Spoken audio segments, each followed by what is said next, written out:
We are in the Pacific Northwest as we get set for football at Lumen Field here in the Soto District of Seattle. Nothing like the fanfare of introductions to an NFL game, and that was in evidence a moment ago. Fireworks, pyrotechnics, you name it. This crowd is ready as their guys get set to match up between the Minnesota Vikings and the Seattle Seahawks. And a fair catch signaled for and taken successfully.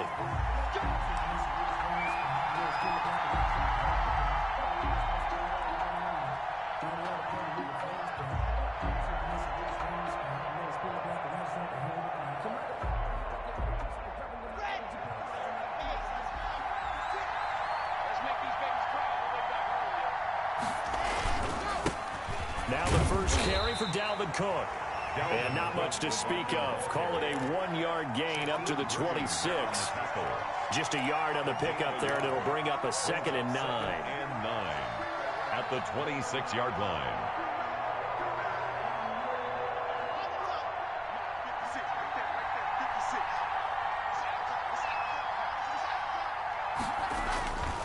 They look to throw. It's Locke. Dancing to his left, and he can't find a receiver, and he's brought down. I spent a lot of extra time preparing for this game, watching this offensive line, because they gave up 5 sacks last week in their loss. They just gave up another one now. They don't seem to be working together as a cohesive unit. Right? 4 guys might have it right, but the 5th guy is giving something up. They've got to find a way to all get on the same page.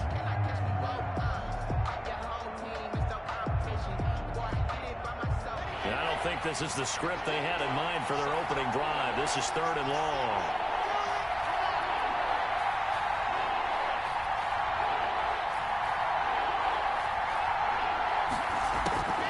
Locke working out of the gun. That's complete to Justin Jefferson. And they'll take him down at the 31-yard line. It'll be a pickup of 16, but they'll remain short of the marker, and it's 4th down. Only 2 punts for him last week in the loss as he gets this one away. That'll be a 41-yard punt, just 1 yard on the return. And it'll be Seahawk football, 1st and 10. 26-yard line.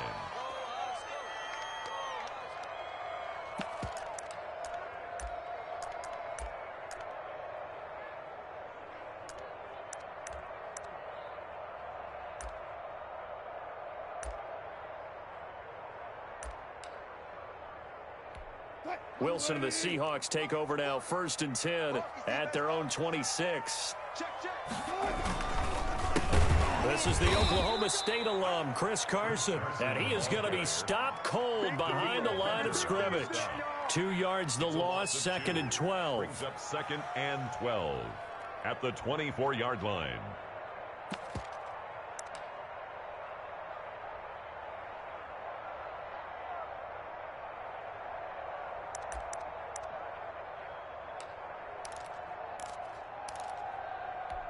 First play of the drive goes the wrong way. Here's 2nd and 12. From the shotgun, Wilson. That's caught by Penny. And this one will go to the 28-yard line. They've got good playmakers on the offensive side of the ball. I don't know what happened last week to really hurt their performance and hold down their production, but I would dare say that this week in practice, there's a lot of talk about how they're going to increase their proficiency. And that was a good start, getting the playmakers involved. You mentioned that to me pregame. That's what they did there. Yeah, I think a lot of people think the coaching staff really gets on them, and that's how they motivate them. Most of these guys are self-motivated. They have a lot of pride in their performance.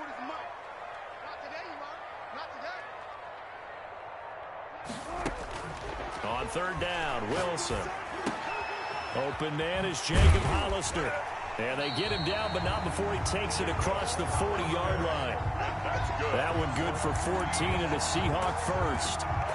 One of the advantages of zone defense, as I remember it, is being able to see the play develop in front of you. One of the disadvantages, when they find those levels where they can hit you with it. Sometimes behind the corner and in front of the safety. And his first carry, he loses the football. And the Vikings pick up the football. And they will set up shop in and enemy territory at the 42-yard line. Well, he's not the starter coming in, getting his first carry off the bench. That's not the way to earn more carries. You have to stay in the game, even if you're not on the field, right?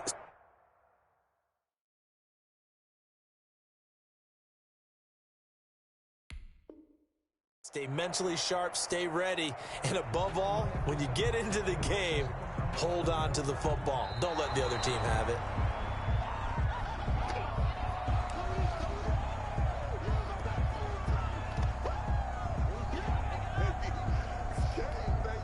Here's the Seattle offense ready to get this drive underway. And a fumble last time. Ball security. Talk about it all the time in the National Football League. They've got to be better at it on this drive. Don't you think that when every team gets together for the first time, I don't care if it's OTAs, mini camps, first day of camp in the regular season, ball security comes up about what, the second sentence of the coach's address? And there's so many drills focus on that. All the time, and they do drills to make it even tougher to simulate game situations. Doesn't always work out, though. Clock rolling as we hit the midway point of this first quarter. Penny, the first down carry. And he's going to get this one down near the 45-yard line. Yeah, I don't know if it's exactly a win-win, but if you're on offense, you'll take that kind of a run, all right? It was kind of stacked up, found a little bit of yardage, and frankly, they're pretty close to staying on schedule on offense. The playbook is still open for the coordinator.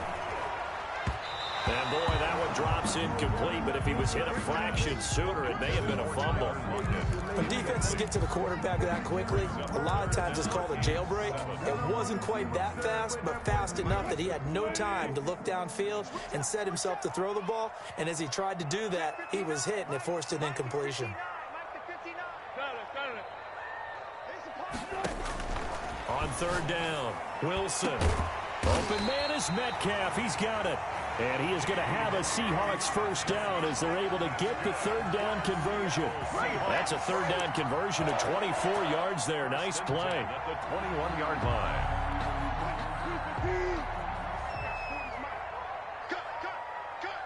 Switch it.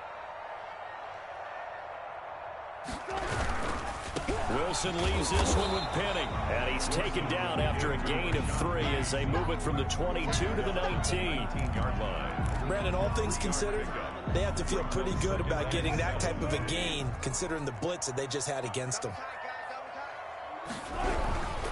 Now Rashad Penny. And he's going to be stopped just short of the first down marker at the Vikings' 13-yard line. A quick burst there, and he nicely bit off a pretty decent gain. Gain of 6. Brings up 3rd and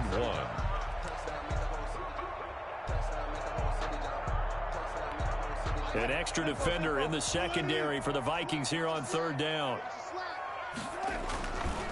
Now it's Carson, and he's able to pick up the first down before he's tackled right at the 10. It'll be a pickup of just 2, and it'll give him a fresh set of downs. 10 at the 10-yard line. So not quite a first and goal. It's 1st and 10 from the 10. This is Penny. And he'll take this one inside the 10 down to the 8. 3 yards on the pickup there, and it'll not a whole lot of room to operate there on that carry. No, not at all. They did a really nice job staying in their proper places and not allowing any lanes to open up.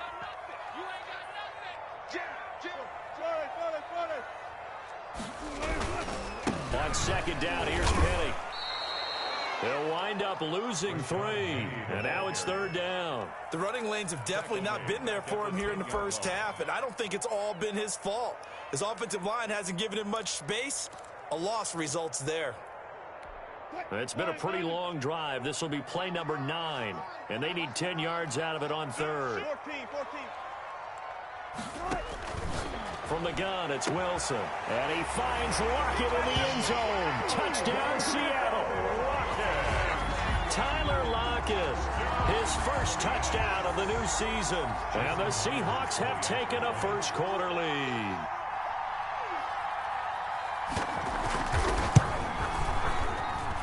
And And this will give the Seahawks a 7-0 lead. Makes the score Seahawks 7, Vikings nothing. Michael Dixon to kick. Set now to kick this one away, and off it goes. Taken in the end zone.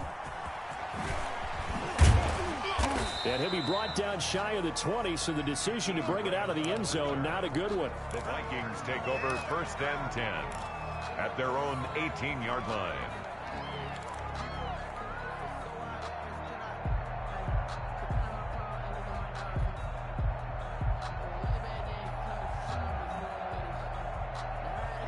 Here are the Vikings now to start their next drive. And the first drive, 3 and out. Second possession, see if they can get a little momentum.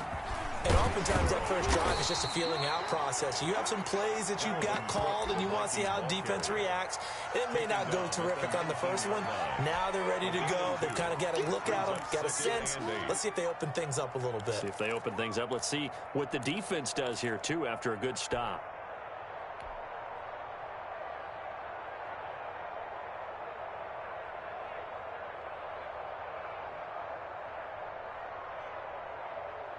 The last run got a couple. Here's 2nd and 8.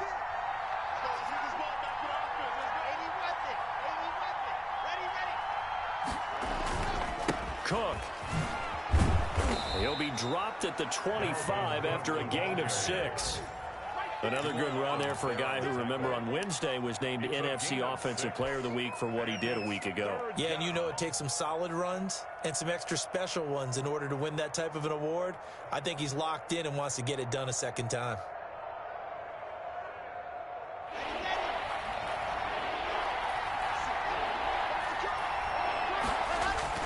Third and 2, Locke's going to throw. Got an open man finding Jefferson.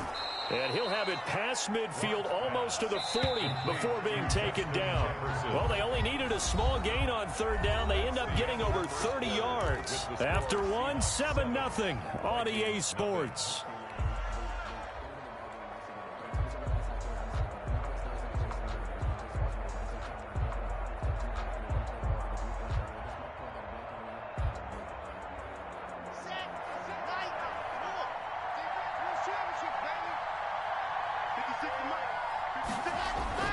Now a play fake here on 1st down. And his throw's going to be incomplete. Allen Robinson, the intended receiver. And it's 2nd down. So many times when we talk about coverage, we're just about a defender running with a receiver, but a big part of it is understanding where the football is, finding it. In this case, when it arrived, it wasn't a surprise, and he was able to bat it away. Ball on the 42 as they come up 2nd and 10. Throwing again. Locke. This one brought in by Jefferson. 5 yards. Now it's 3rd and 5. One thing you're hoping for when you run drag routes, you're able to hit a receiver in stride, and he can pick up a lot of yardage after the catch. But in this situation, the defense was effective, able to stop him before he could get a good head of steam going. And they're going to mark him down short, maybe by about a yard, if that. They get only 4 that time as that leads us to a 4th down.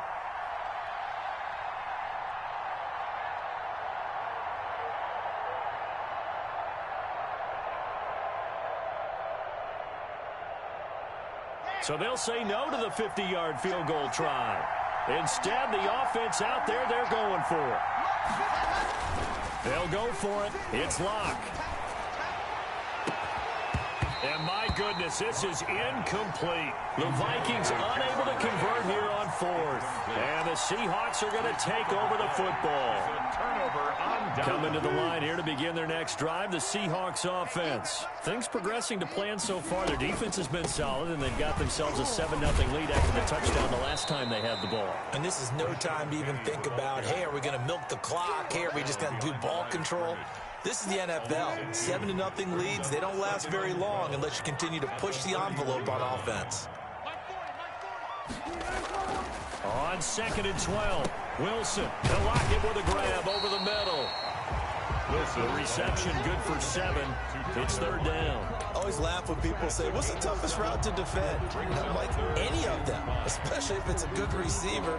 That makes things very difficult. But when you're running a drag route, Something short, shallow, going through defenders, using guys almost as screens in order to get open. That makes things tough for guys trying to get to the football. The Seahawks on third down. No problems to this point. A perfect 5 for 5. This will be 3rd and 5.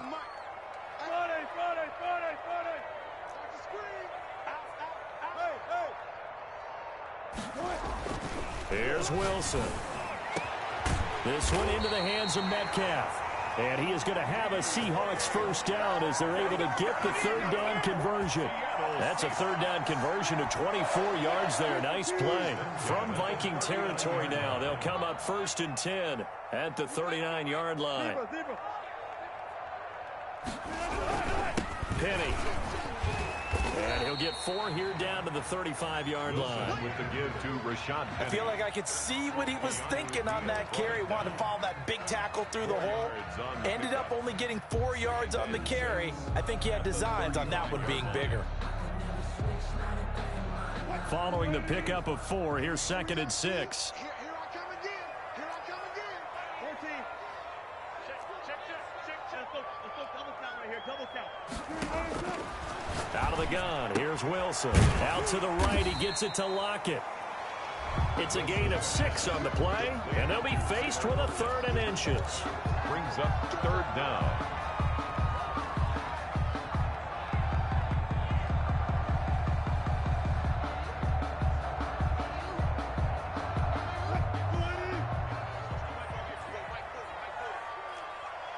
It's just me and you. It's just me and you.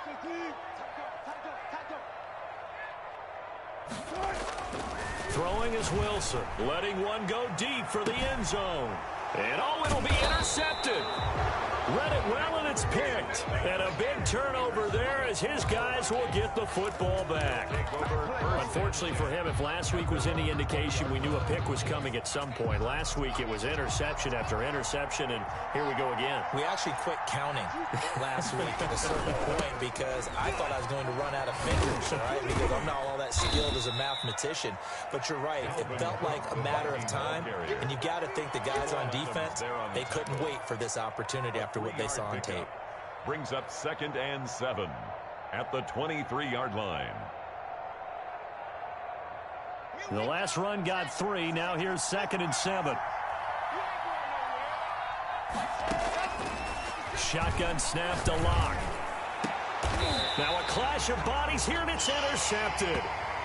He's picked off at his own 47. Oh, timing is everything on a route like this. He tried to drive that football into a tight spot. And if you're a little early or a little late, chances are there's going to be someone there. And sure enough, this one's going the other way.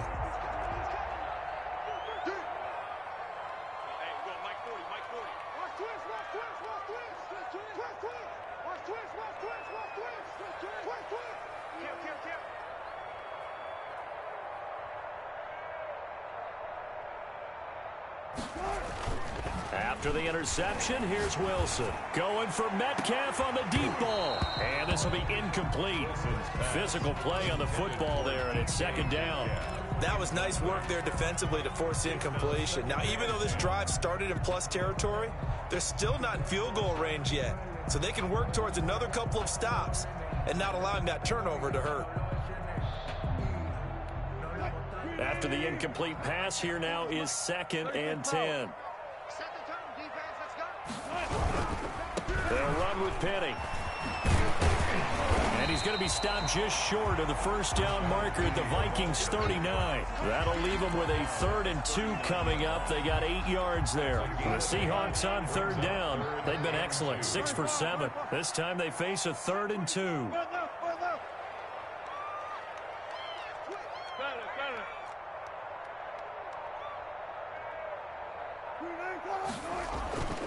Now it's Wilson. Steps up, and he's going to have to eat this one as down he goes. This offensive line has struggled. In fact, when we sat down with the coach, he said it's been in tatters lately. They allowed 6 sacks in their last game. Just gave up another one right there. In tatters, so it sounds a little bit like this right now. Exactly. It's like that paper being ripped. And right now, they've got to find a way to get it back together. On 4th down, ready to punt, Michael Dixon. Back deep, Jakeem Grant.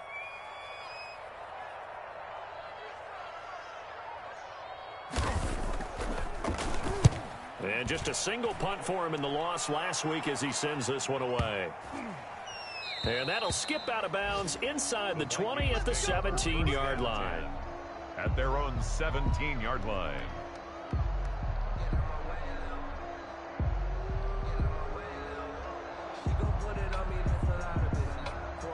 Here are the Vikings now to start their next drive. And following the interception, we'll see what they can put together on this drive. I hear my own college coach right now.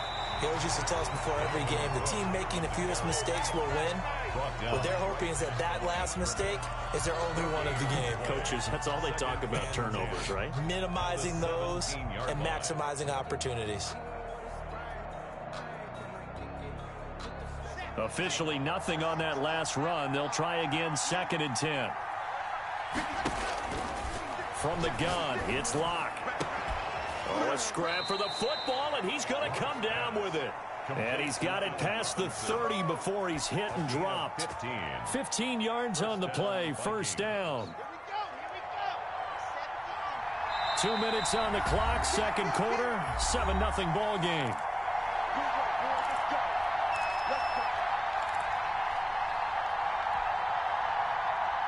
A reminder coming up at halftime, we'll head to Orlando. Standing by there, Jonathan Coachman. He'll have stats and scores from around the NFL in this 2nd week of the regular season. Now left side, a completion to his tight end. And he gets this up across the 35 before he's out of bounds. That's a staple of this offense. Drag route to the tight end. Yeah, he's unable to use his size to break off much more yardage after the catch, but still an effective gain nonetheless. 6 yards was the pickup on the last completion, so here's 2nd and 4.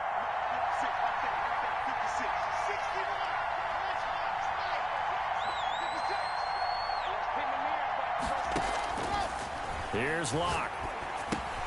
Setting up the screen for Cook. A good job defensively to hold that to 4 yards, and now it's 3rd down. They'll run it. Here's Cook. And that one going nowhere from the start as he's met in the backfield and goes backwards. Now the Seahawks going to use the first of their timeouts as they'll head to the sideline and talk over what to do next. And the punt team on now as this one's sent away. Now it's Lockett. We'll call that a punt of 38 yards officially. And the offense will take over with a new set of downs. At their own 30-yard line.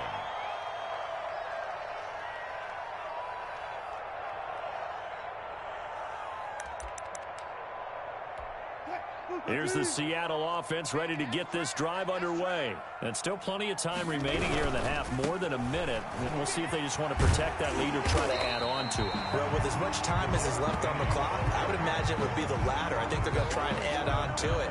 So what they're going to tell the team is very simply, if you can get out of bounds after making a play downfield, terrific. If you can't, everyone hustle to the line of scrimmage, either run another play or clock it and start over again. The previous run, good for 9. Here's 2nd and a yard.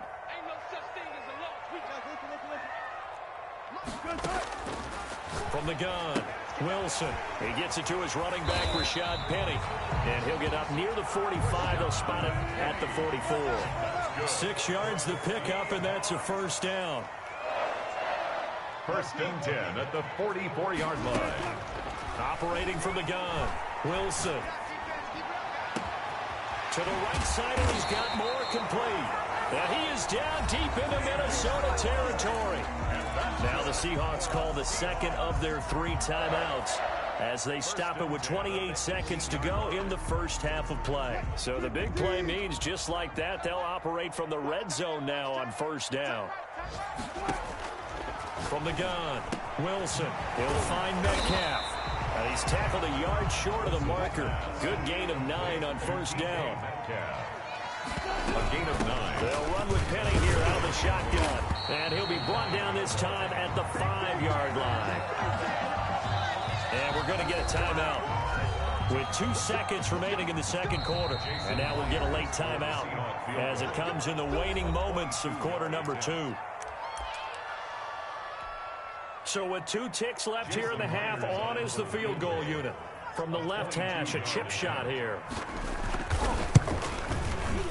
And And Myers able to knock it through. And that will do it for this first half. So we have reached halftime with our score 10-0 as we send you cross-country to Orlando. Jonathan Coachman is there and has our EA Sports halftime report.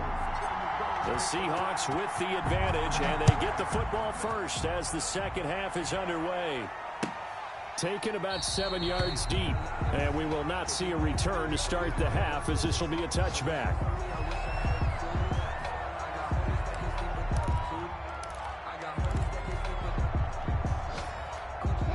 Coming to the line here to begin their next drive, the Seahawks offense. They built a good first half lead. Now they have a chance to add on to it. And what I'm thinking is that the offensive staff spent the entire halftime just working with them on, here's what we think they're going to do to attack us in the second half. Nice first half that we've had, guys, but be prepared for some change-ups.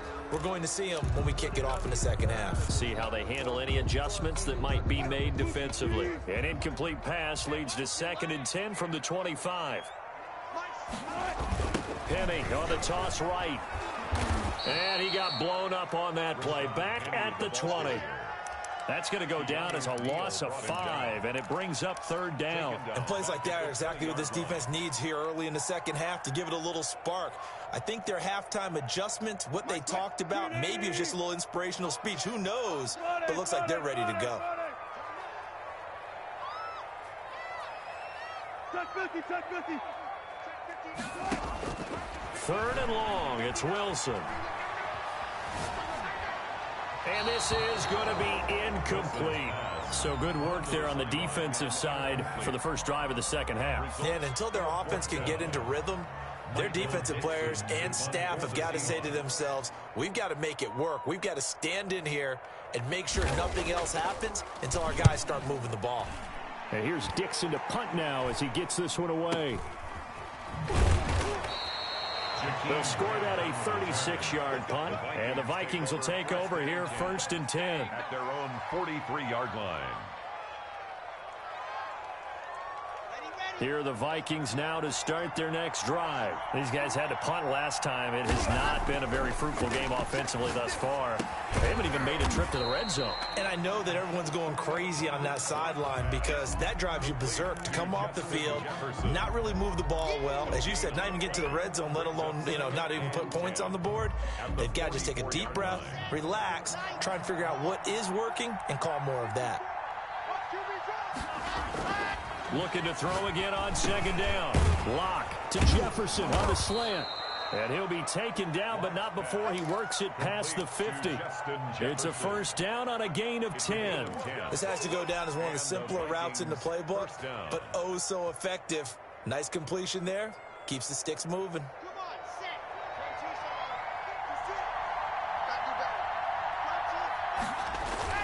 1st down, here's the run with Cook. And some room to maneuver. And he's got this down to the 35. Back-to-back nice plays, 12 yards that time and a 1st down. Running lanes were at a premium in the first half, but he's able to find some room there, and he's hoping that that's a precursor of a big second half.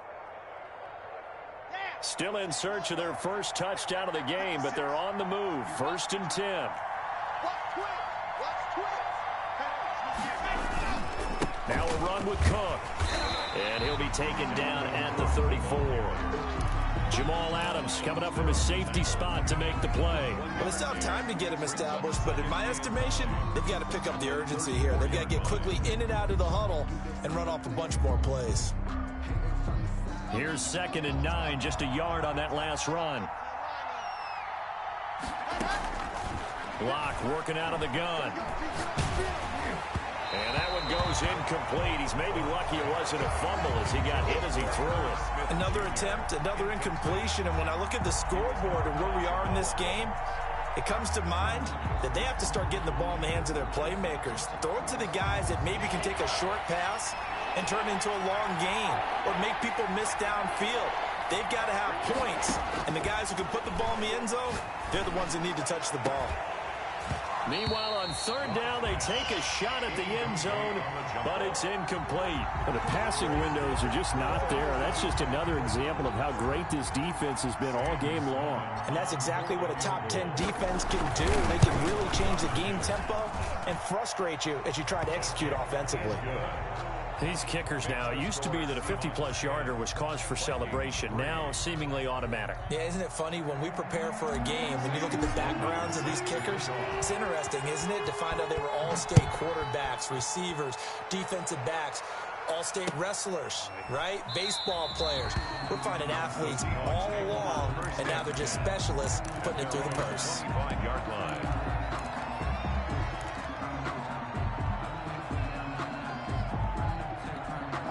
Here's the Seattle offense ready to get this drive underway. And they're coming off a 3-and-out, my friend. I think they've got to look at that play sheet and go to a spot that they haven't gone before. Time to shake things up a little bit to try and get this offense moving. Okay, so how do you do that? Pressure coming from the Vikings, and they get there and bring him down. The defensive end, Danielle Hunter, drops him. Boy, he came in off the edge so quickly there. Look out, because that's exactly what it was being shouted by the offensive lineman to his quarterback, because he had no chance to block him.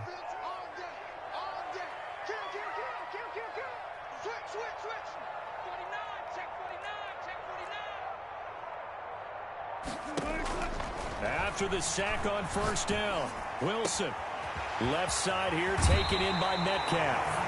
And he'll be out of bounds, but able to get it up past the 45. 27 yards there, a first down. Well, that certainly has to feel good. It's not all the time that the play caller should get all the credit. Sometimes I think in the huddle, the quarterback just says, hey, who's going to make a play for me? I just need something right here. And the end result there, nice first down. Drive keeps moving. He was brought down. Ross Blacklock on the tackle. So after the run for no gain, here's 2nd and 10. Early down stuff's to put this offense in a precarious position. We know that securing the point of attack, especially against the big-bodied guys in the middle of this D, has got to be priority one. And he's out of bounds as he gets this down to the 45. That'll leave him with a 3rd and 2 coming up. They got 8 yards there. Brings up 3rd and 2. And on 3rd down, a nickel formation here defensively. From the shotgun, Wilson. That's caught by Penny. And he is going to have a Seahawks first down by a couple of yards as they're able to get 4 there on 3rd and 2. It's a gain of 4 there, and it gives them a new set of downs. 1-yard line.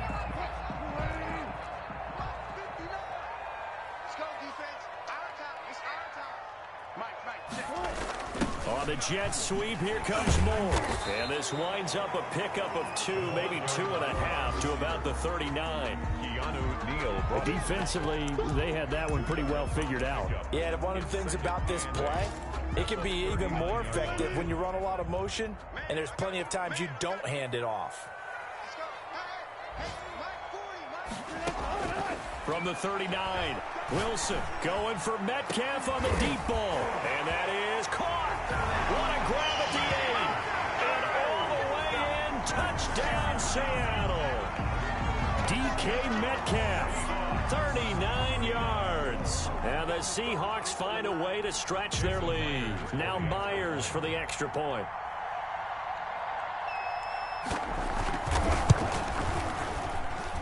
It's up and good, and that makes it 17-3. Makes the score Seahawks 17, Vikings 3. The kickoff team on the field now as they will send this one away. This will make it into the end zone. And all deep in his own territory, he coughs up the football. And they bring this one back. It's a fumble recovery and a Seattle touchdown. Jason Myers for This offense certainly looking a lot more comfortable here at home. They lost last week in the opener on the road, but there's something about that home opener makes you feel more settled. Yeah, I wish we could quantify it, too, because you're playing the same game. The field's the same, size. We know all of that. But being at home, sometimes when you do things well, you get that extra push from your home fans, and it elevates your game. And in the driver's seat right now. And this carries into the end zone. And not willing to risk another fumble. He'll sit on this one. It's a touchback. 5-yard line.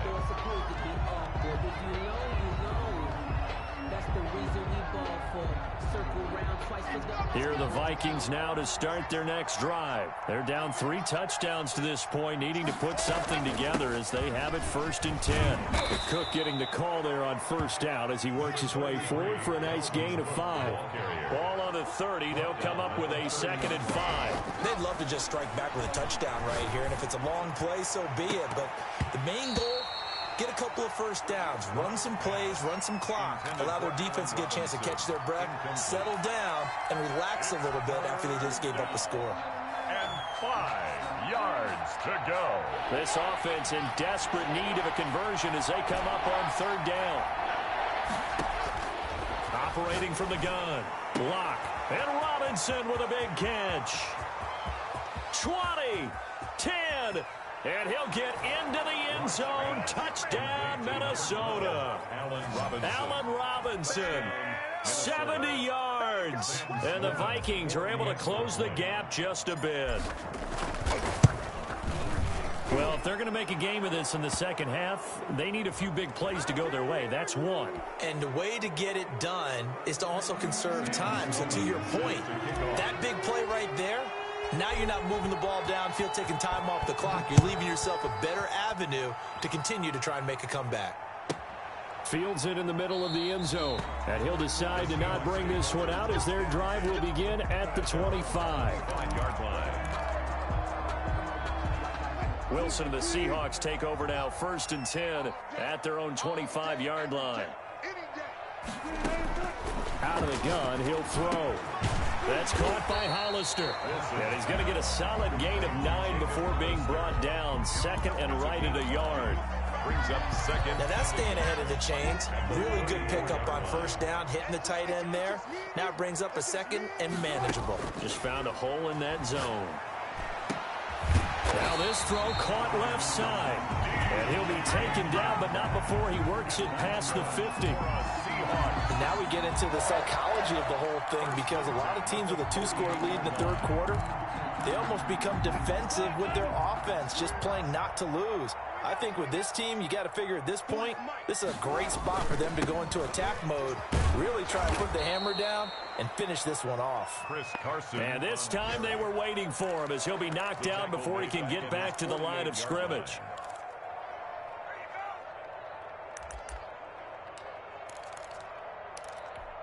Final minute now of the 3rd quarter.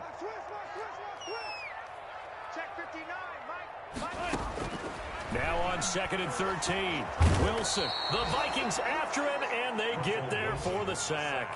Daniil Hunter able to record his 5th sack of the season. That's his 2nd sack of the game, and the best defensive ends, they do their homework as much as offensive guys do. They know how to beat the offensive lineman across from them, what moves they need to do to set them up. This guy's been pretty good at it all game long. And he's going to get this down to the 35-yard line. A real letdown defensively. That was 3rd and a bundle, but they allow the conversion. 1st and 10 at the 35-yard line.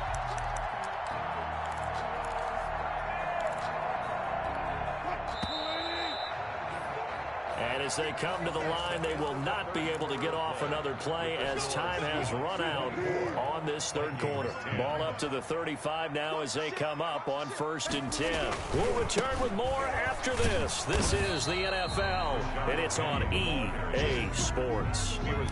2 yards on the carry there, and it'll be 2nd down. Brandon, I've got to think this offensive line has got some smiles on its faces, and I know it sounds crazy, but they practiced for this back in training camp. They knew they'd be in situations where it'd be extra defenders in the box coming after them, trying to keep them from locking down a game.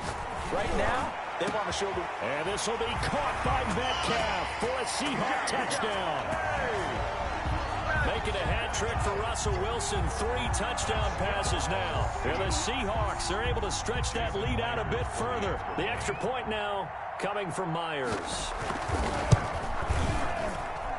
And the lead now to 3 touchdowns at 21 points. The score, Seahawks 31, Vikings 10.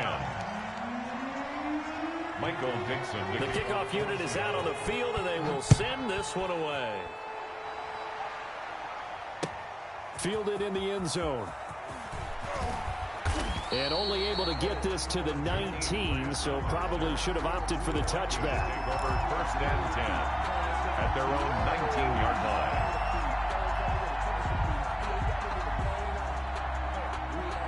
Here are the Vikings now to start their next drive. And they're hoping to redo their efforts in the last drive when they got into the end zone. And just think of what it's like now on the sideline, because when you score a touchdown, you have to go over and look at the tablet and see what you did on the last drive.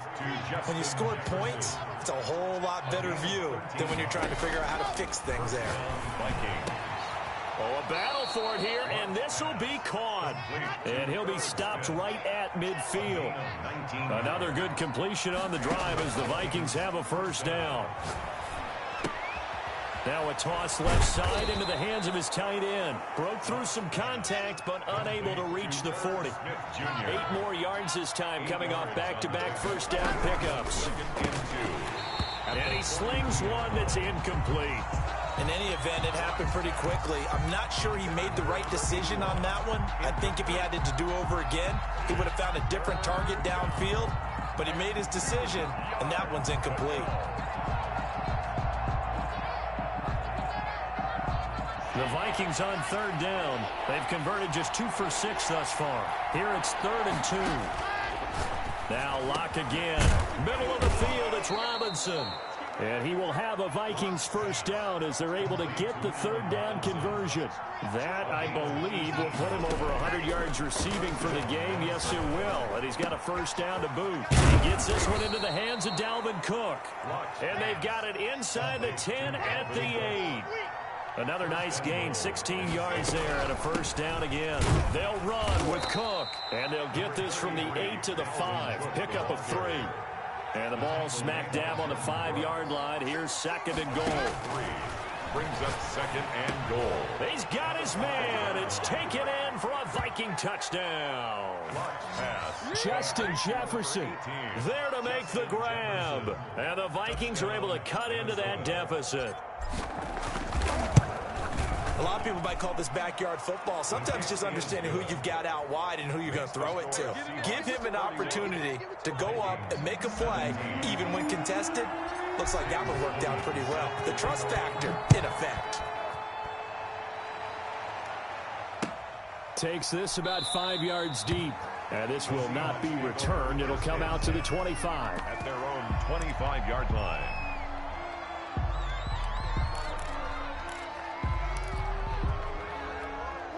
Coming to the line here to begin their next drive, the Seahawks offense. Now, there are 2 scores on the plus side. Still time here in this 4th quarter, but maybe you start thinking about playing keep away. Yeah. Pressure coming from the Vikings, and they get there and bring him down. Danielle Hunter in there to get him, and that is sack number 6 now for him on the year.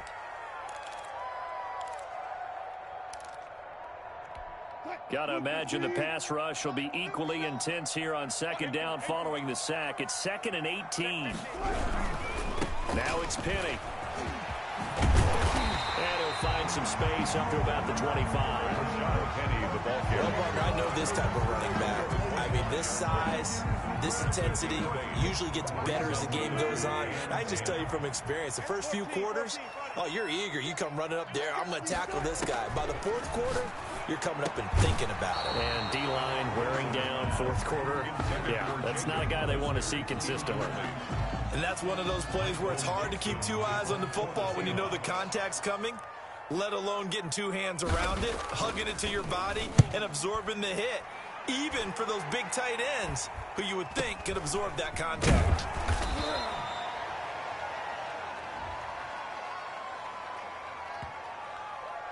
So this will be accepted as it moves the offense backwards.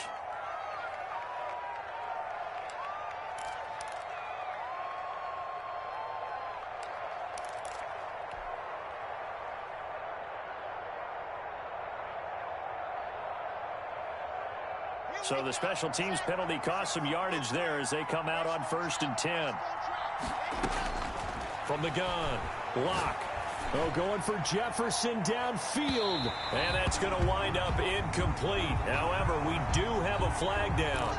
Let's check in with our referee. Line of scrimmage, the 37 on 1st and 10. Operating from the gun. Lock stepping up. He's going to keep it. And the result here, a pickup of 8. Leaves him with 2 to go on second down. 29-yard line. It's a gain of 8. Brings up 2nd and 2. Throwing again on second down. Lock. And that'll be incomplete. Took a pretty good shot as he tried to pull that one in. Couldn't hang on third down. As his old brain remembers, when I see 5 wide receivers on the field as a defender, I know the ball's coming out high. They expected it and got there and popped it free. The Vikings on third down. 3 for 7 so far in this game. This time they face a 3rd and 2. That'll be complete to Cook. And he will lose yardage here to the 31-yard line. He lost 2, and it brings up 4th. Brings up 4th down.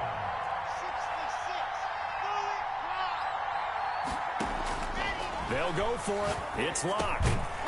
And that is incomplete. Boy, it looked like he had it and dropped it. And the Seahawks are going to take over the football.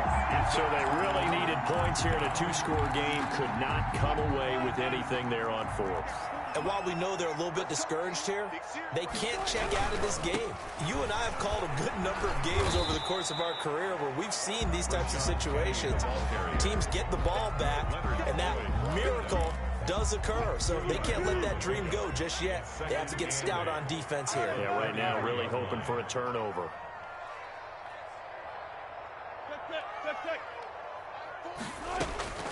Throwing on 2nd and 8. Wilson. Pressure comes, and Wilson's going to go down. Man, he got in there so quickly, Charles. What could the offense have done to adjust and account for that? But what you're hoping is that you figure out and you see and get a clue that maybe there's going to be some pressure coming at you, and you change the blocking schemes. Maybe you go to max protection. The biggest ones, maybe you bring your running back in to try and keep you clean. But in that case, that didn't happen. 0 accountability, and a sack resulted. To throw is Wilson. Throwing on 3rd and long. This one into the hands of Metcalf.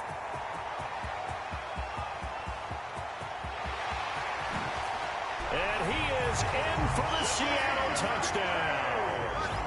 Russell Wilson now with 4 touchdown passes on the afternoon. And the Seahawks add on to their lead.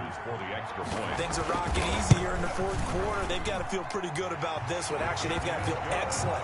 Tough loss in the opener. No way they wanted to go 0-2. I don't want to read too much into it, but psychologically, is there something much bigger about 0-2 than 0-1? Oh, without a doubt, and here's the biggest one. Guys like you and me, all the media, are going to talk about, well, you know how hard it is to make the playoffs when you start 0-2, and that starts to work its way through a team. And now they're working towards 1-1.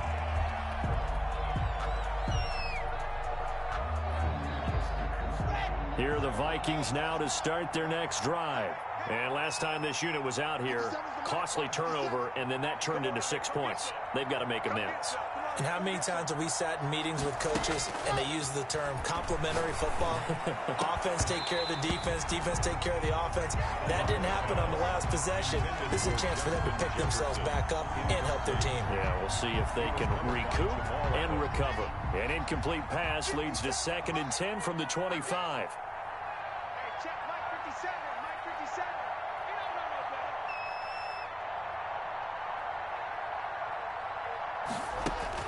To throw again. Block. And his throw is going to be incomplete. Tight end Herb Smith, the intended receiver. 3rd down here. They have to like what they've done defensively here at the outset of this drive. They forced a couple of incomplete passes, bring up a 3rd and 10. Don't be surprised to bring a little pressure on this snap. The Vikings on 3rd down. They've converted 3 times and 8 chances. This is 3rd and 10. Now a deep ball going to be caught here near midfield. And he will have a Vikings 1st down as they're able to get the 3rd down conversion. It'll go as a gain of 25 on a play that started back at the 25. Complete. Jefferson the target. And past the 35, he'll be dropped a yard or 2 shy of the 30. That's over 40 yards of movement with those last 2 plays.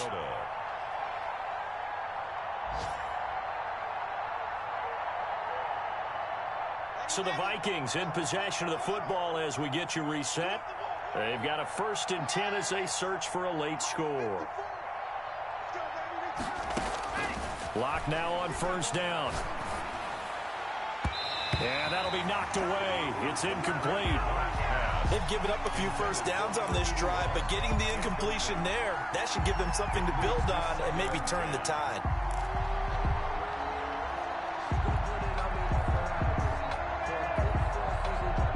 Here's 2nd and 10 now from about the 32.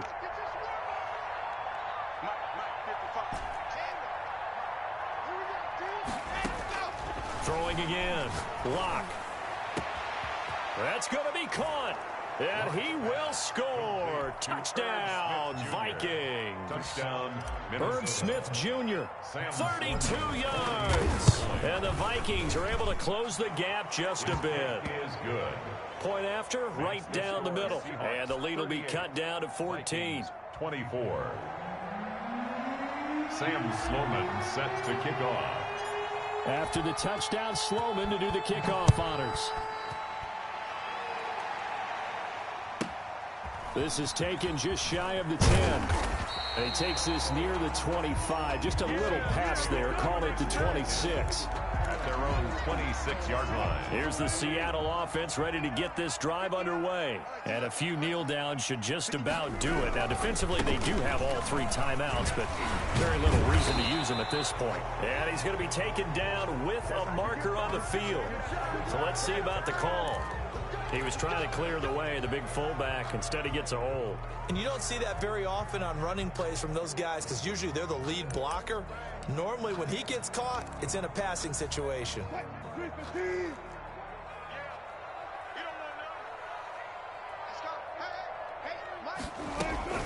After the penalty, it's Penny. And he'll be taken down at the 20 after a gain of just 1. The Vikings going to signal for their first of their timeouts as they'll talk things over prior to this upcoming 2nd down play.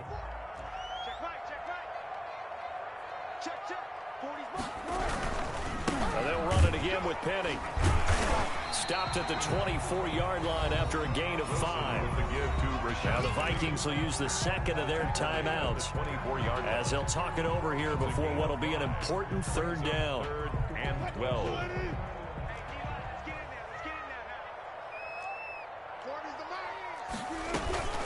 From the gun, a give to Penny. And they'll get him down at the 34, and he's going to be short of the first by a few yards. The Vikings going to use their 3rd and final timeout as they'll get it with just over 90 seconds to go in the ball game. On 4th down, the punt team is on as this is sent away. Returnable for Grant. Now a late flag comes in as they got him down via the face mask, and that'll give him even better starting position.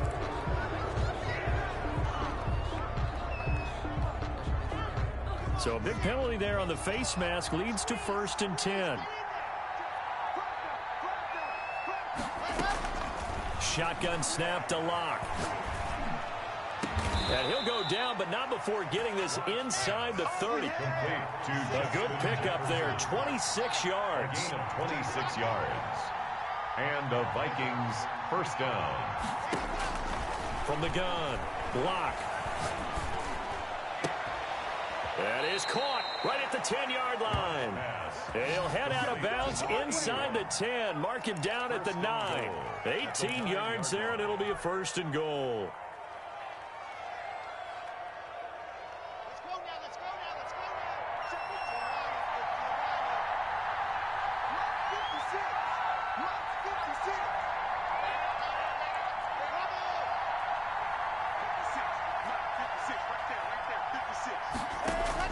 Operating from the gun, Lock. And he's going to be taken down, sacked back around the 18-yard line. 1st down, a bit of a disaster, and now on 2nd and goal, back even further. And this is caught for a touchdown. So hang on now. Things just got a little bit more interesting here in the final minute. Okay, game on. Don't go anywhere yet. You got a one-score game now. Probably going to rely on the onside kick coming up. Yeah, they have to. It's not a high-percentage play, but it's better than not having a chance at all. And that's when you put your leapers and your flyers on one side, get that high hop, and hope that one of the guys can come up with it. And on the other side, you get that hands team ready. No doubt about it. And this is going to be taken in by the Seahawks. And it would appear they're on their way to victory now. They had to go for it with no timeouts remaining, though, now. This one's as good as over. They gave it an effort. They tried their best, did everything they could to try and get the ball on the onside kick. You're exactly right. They had to try it. It was their only option. And now this game is done. Just take it, kneel, and call it a day. Good bounce-back win. They take the knee. Can't stop the clock defensively. Tough opening week loss, but now 1-1. Shows that they handled things really well. A lot of teams panic after a week 1 loss, and they start to think that the sky's falling. This team realized there's a long season, and they feel very talented, and they get it done in this one. So the victory here for Seattle, and they were buoyed, Charles, by a big second half to put this one on ice. And I know a lot of people watching this one were thinking to themselves, I bet halftime was really interesting. Probably took the paint off the walls with some of the words that were said. But I get the sense that it was much more of the adjustments they made. They came in with a game plan that we saw that didn't work in the first half. They made the adjustments necessary, went away from that, and then they got it together, got a spark, and then took off. It's really nice to watch in the second half. So for the Seahawks, they make amends for their Week 1 loss by winning their home opener. And they will hit the road next week to take on the Detroit Lions. Meanwhile, for Minnesota, they'll drop to 0-2. And they'll try to get back to their winning ways next week as they head to Indianapolis to take on the Colts. Thanks for tuning in, everybody. Alongside Charles Davis, we thank our entire crew. I'm Brandon Gaudin. This is the NFL on EA Sports.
Welcome, everybody. I'm the coach. Up next, another ultimate challenge on EA Sports.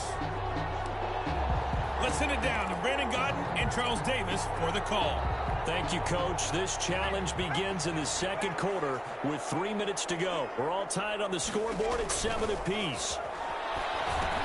Here's a pass swung out left to his running back.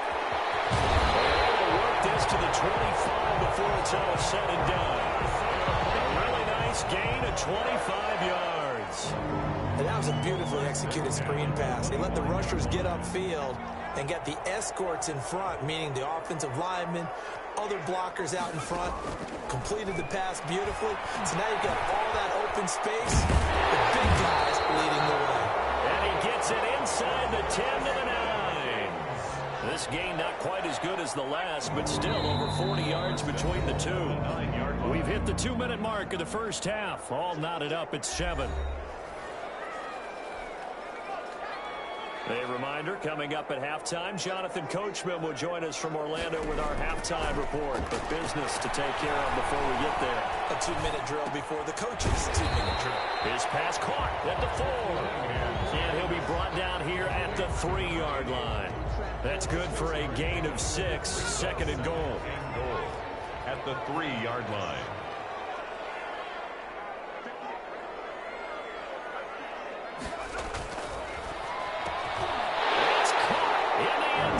Touchdown, Minnesota. Darnell Mooney there to make the grab. And the Vikings are going to take the lead.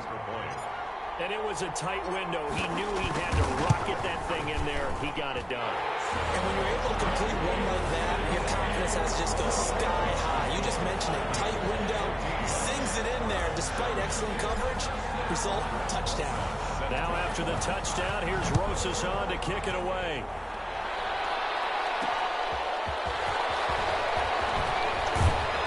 And he'll be tackled just shy of the 25. Take over first and 10 at their own 24-yard line. Getting set to go again, DeAndre Hopkins marches back onto the field.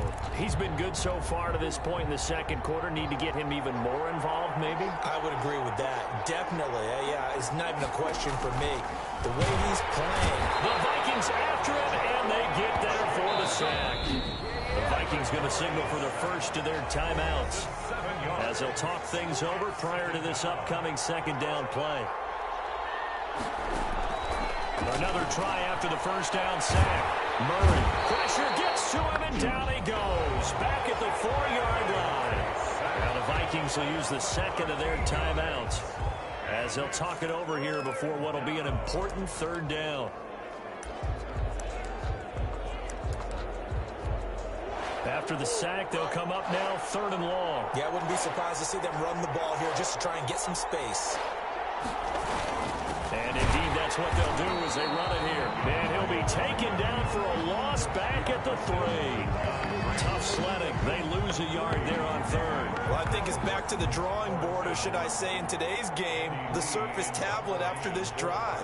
3 plays, they go backwards. They look like they've gotten something going right there, but they'll have to punt the football away to end this one.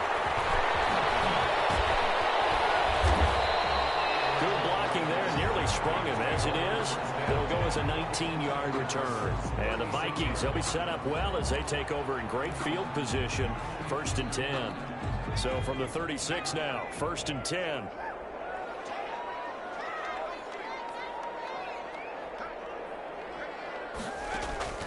Here's Cunningham from the gun. He's going to let this go. Back of the end zone. And this one is incomplete. Early on, the running game's been working well, and the offensive line has been pleased by that. The thought process there, catch those safeties creeping up, trying to help against the running game. They tried to hit them over the top, unsuccessfully. On 2nd down, it's Cook.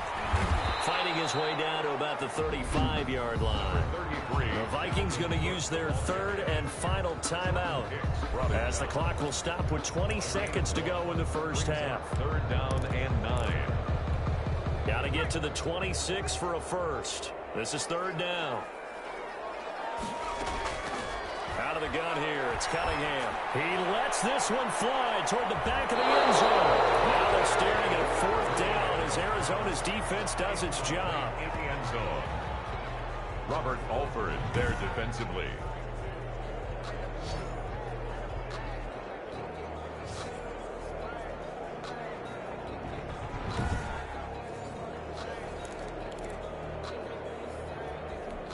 And a tough ask here. They're going to go for it on 4th down and 9. From the gun, Cunningham. This is caught. And he'll get into the end zone. Touchdown, Minnesota. Herb Smith Jr.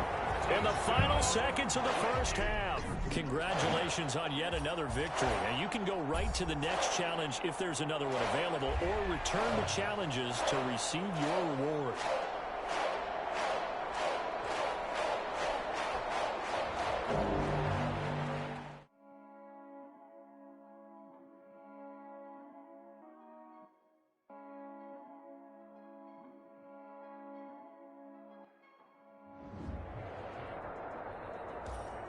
Hello, and welcome to this Madden Ultimate Team Showdown. I'm your host, the coach.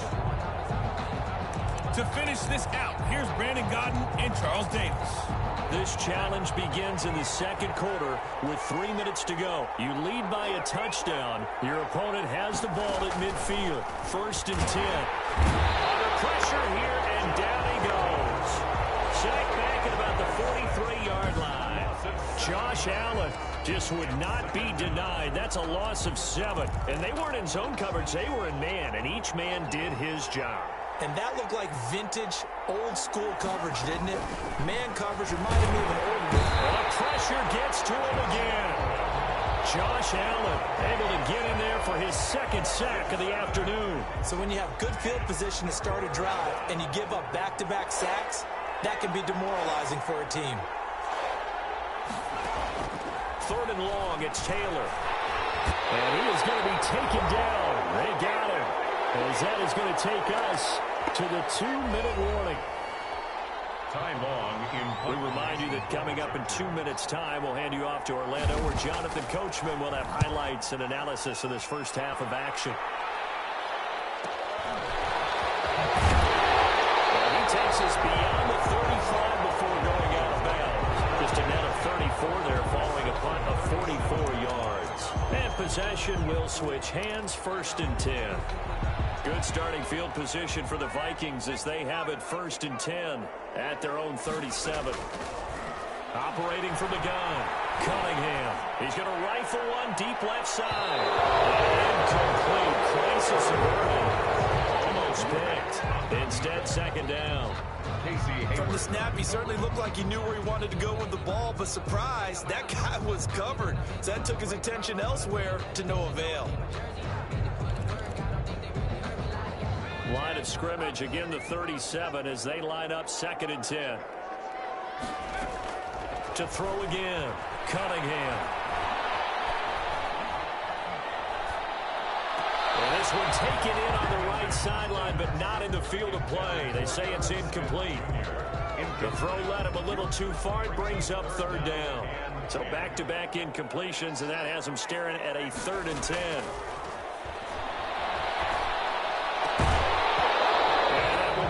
Incomplete.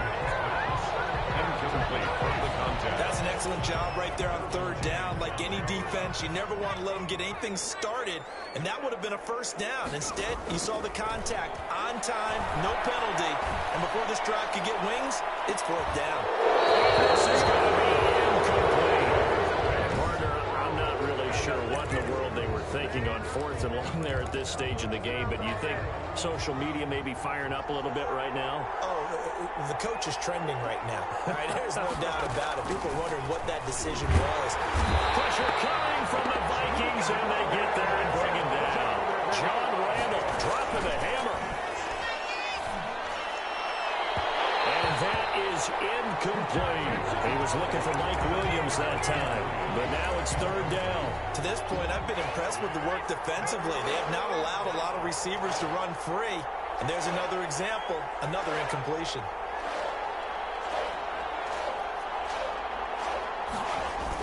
On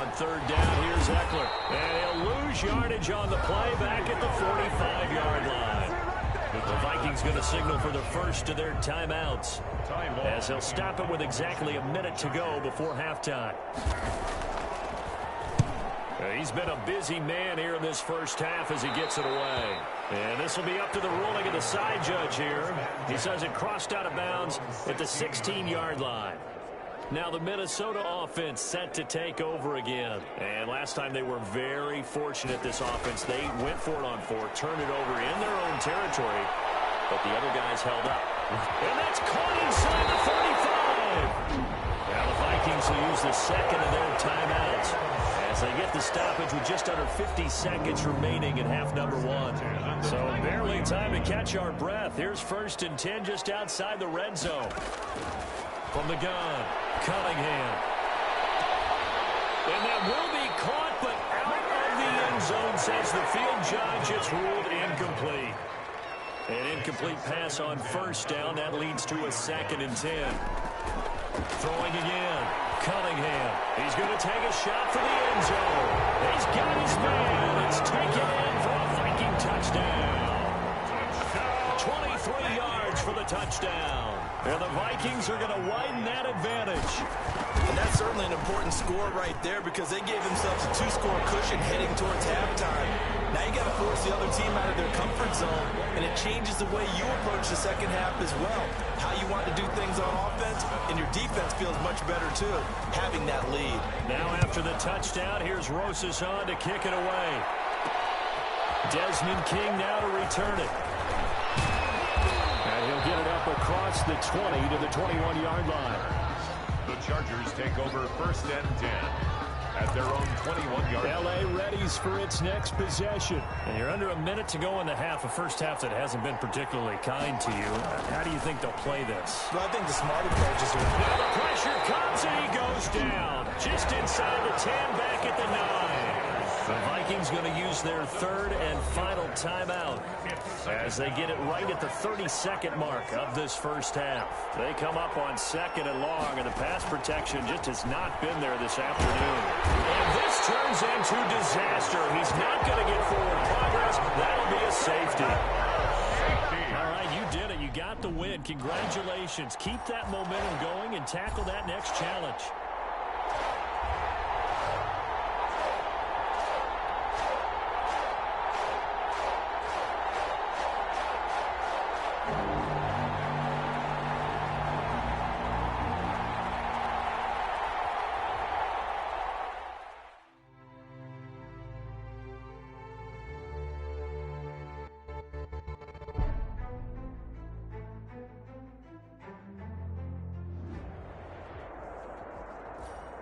Welcome in, everybody. It's the coach with you here today for another edition of Madden Ultimate Team. Let's join this one already in progress. Here's Brandon Godden and Charles Davis. Thank you, Coach. This challenge begins in the second quarter with 3 minutes to go. You're ahead 7 points. You've got the ball on your own 25-yard line, and it's 1st and 10. And he'll be upended at the 28-yard line. Just a 3-yard gain there. A short gain of just over 2 yards as the first half clock dips inside of 3 minutes. Here's 2nd and 7 now from the 28-yard line. On the ground, it's Cook. It's nice every now and then in this game not to see people overthink it. Just hand it to the old reliable guy. Let him pick up the first down. At the 35-yard line. On 1st down, it's Cook. And he is not going to go anywhere. They're going to get to him behind the line, and that is going to get us to the 2-minute warning. Officially, it's a 1-yard loss. That's going to bring up 2nd and 11. 4-yard line.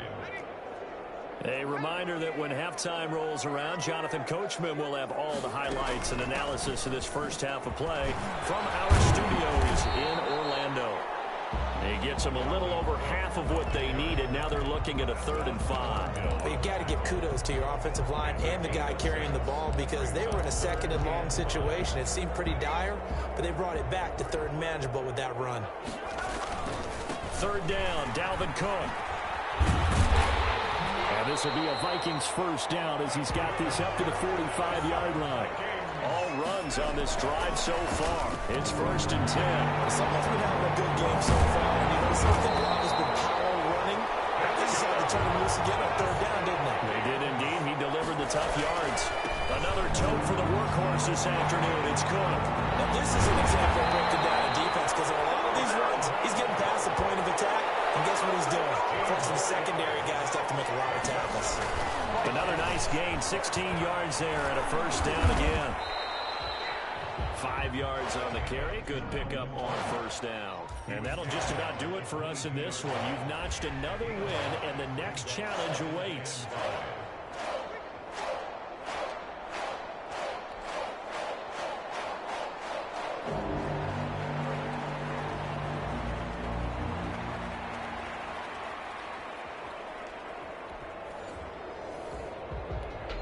They show run with 3 tight ends here on first down.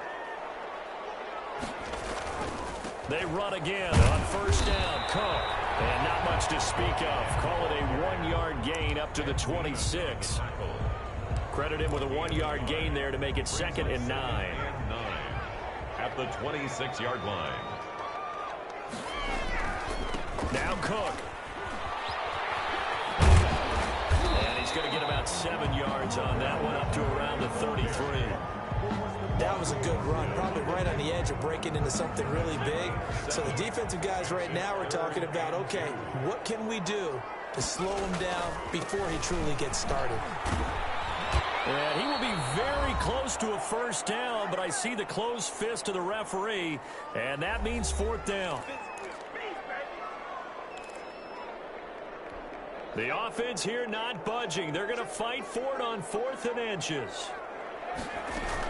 Running for it. Here's Cook. And he's able to get the first before he's taken down at the 36. They only got a couple, but a couple's all that they needed as they convert on 4th. The 4th down run successful. Now they look to pay it off on first down.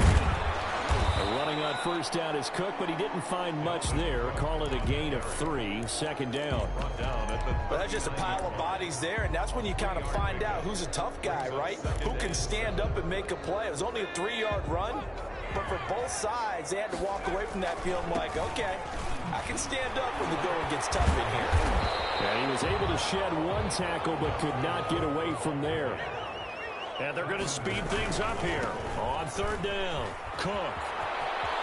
And he's able to get this one out closer to midfield across the 45. Give him 3 yards and a fresh set of downs. Now the offense going to use the first of their timeouts. I haven't met a football team yet that runs the ball successfully that doesn't talk about having an attitude to be a running football team, right? You got to be able to put your nose in there, smell where the first down sticks are, and get there. Dances by at the 20. And this will set them up nicely deep down in KC territory. A big play there out of Cook. 45 yards on the ground.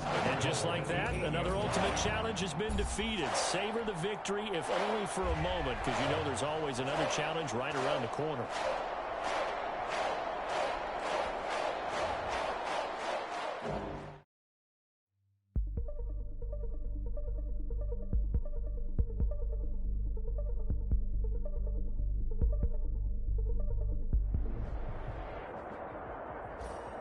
Hey, everybody, welcome. It's the coach with you here today for another edition of Madden Ultimate Team. Taking you the rest of the way, here's Brandon Godden and Charles Davis. Brandon. This challenge begins in the 2nd quarter with 3 minutes to go. You lead by a touchdown. Your opponent has the ball right at midfield as we get set here 1st and 10. And he is met in his tracks behind the line of scrimmage. He'll lose a yard there, and it's 2nd and 11. I have a feeling they'll stay committed to running the football, especially on the early downs. They just haven't had a whole lot of success just yet. After the loss to start out, here's 2nd and 11. Rivers hands this one to Matt. The 2nd down play, not much better than the first, just a gain of 1 there. He was brought down at his 49-yard line. It's a gain of a yard. The Colts on 3rd down. They've been okay, 2 for 3 thus far. This is 3rd and 11. We've hit the 2-minute mark in the 2nd quarter, 14-7. Sanchez. We remind you that coming up at halftime, we'll pay a visit to Jonathan Coachman. He's in Orlando, and he'll have our EA Sports halftime report. And the punt over the side in the air, and the spot will be inside the 35. At their own 30. Now out comes their leader and the captain of this offense back onto the field. He's got the lead here in the second quarter. He's thrown the touchdown, but also an interception. As a quarterback, does that interception, even though you're playing well, your team's got the lead, does that always stick in the back of your mind a little bit? For the best ones, it just upsets them that they did that because they don't think there should be any blemishes on their record. They think that they're way better than that. So your confidence gets tested a little bit. Being able to go back out there, maybe throw another touchdown, that'll tamp that down in a big way. Yeah, because he's looked pretty good to this point. Now Cunningham. He's going to get this one down to Cook. And he'll be tackled right on the chalk at a 45. A gain of 13. It's a first down. A 10th carry in the game for Cook. Khari Willis there to bring him down. The run got 4. Now they deal with a 2nd and 6. That's caught on the right side at Smith. And he'll be out just a yard or two shy of the 30. 19 yards the pickup there. Move the chains. Nice job there of utilizing his big target. He didn't overthink it. Understands the catch radius, understands that he knows how to use his body to keep defenders away from the ball, and puts it right out there for the nice pickup. Now a man open down the middle of the field. And they are able to stop him, but he does take it all the way to the 2. The Vikings going to signal for the first of their timeouts as they'll stop it with just over a minute to go before halftime. 2 big plays in succession. Not sure this D knows what hit him, but now they got to get ready. It's 1st and goal. They'll run for it with Cook. And he gets halfway there down to the 1-yard line. Only a yard that time. 2nd and goal. Gain of a yard. Brings up play fake. Now Cunningham. And he is going to go down. Back at the 11-yard line. Anthony Walker gets him for a loss of 10 yards from his linebacker spot. When you're this close to the goal line, you've got to expect pressure from the defense, so the ball's got to come out fast. It's caught in the end zone. Touchdown, Minnesota. An 11-yard touchdown. And the Vikings are going to add on to their lead. Partner, to me, that touchdown had something that was kind of rooted in that group seeing the future. What I mean by that is they had a plan. Let's find a way to score right here before the half, and that'll give us momentum going into the second half. Give us that cushion that we're looking for. They got that accomplished, scoring right before the half ended. Taken at the 15, a short kick. And it's a pretty good return here as he'll get this up to the 29. The Colts take over 1st and 10. At their own 29. The Colts come to the line ready to start their next drive. And with time quickly fading here in the second quarter, not sure how aggressively, offensively they want to play this. I think we'll find out just how much they trust their guys in this situation if they decide to take a shot. And now a timeout defensively after that first down play. So they're going to make this offense sweat out half number 1. At the 26-yard line. They'll keep it on the ground again here. And yet again, he's stopped behind the line of scrimmage. Great job by this Vikings defense. And now they'll take a timeout defensively. After the second down play, they burn the timeout, making him sweat out the final few ticks here in the second quarter. And they'll indeed take a knee.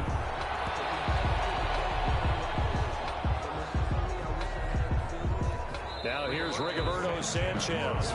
So we've hit, there you have it. Halftime quickly over. Third quarter, here we go. With the score, Vikings 21, Colts 7. The Colts getting the football first, and they trail here as we are back underway in quarter number 3. That'll be taken about a yard deep. And he'll be stopped up at the 25. 1st and 10 at their own 25-yard line. Out come the Colts. They'll have it first here to start quarter number 3.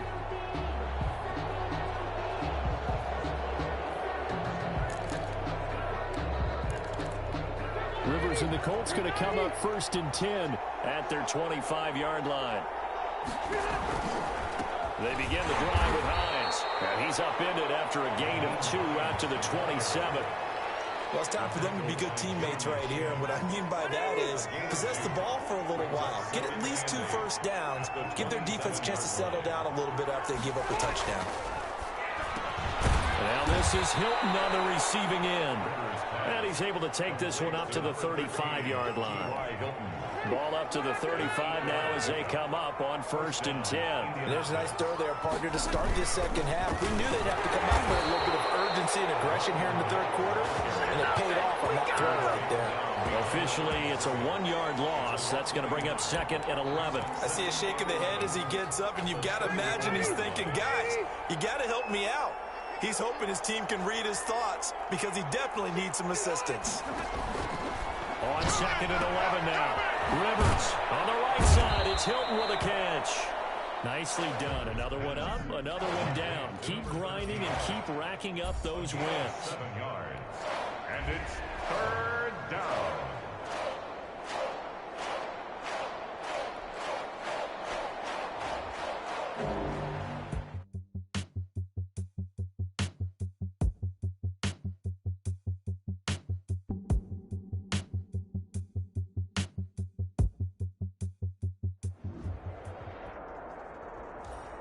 Hey, folks, it's the coach here.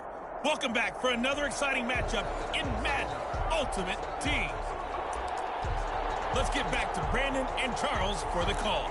Thank you, Coach. This challenge begins in the 2nd quarter with 3 minutes to go. You're only down by a point. You've got the ball on your own 25-yard line. 1st and 10. And he's got it. Got his man on the end route. Complete. And he'll get him down after a pickup of 8. 2nd and 2. One of the feature points of the in route is being able to make a nice throw to the middle part of the field. And for a quarterback, that's one of the better throws and better looks that he'll get. But he has to be careful not to wait too long and let his receiver wander into some tough territory. If he's late with the ball, he can get his receiver hit and hit hard. And he'll be taken down, but not before he gets into enemy territory. 1st and 10 at the 40. 2 minutes remaining in this first half of football.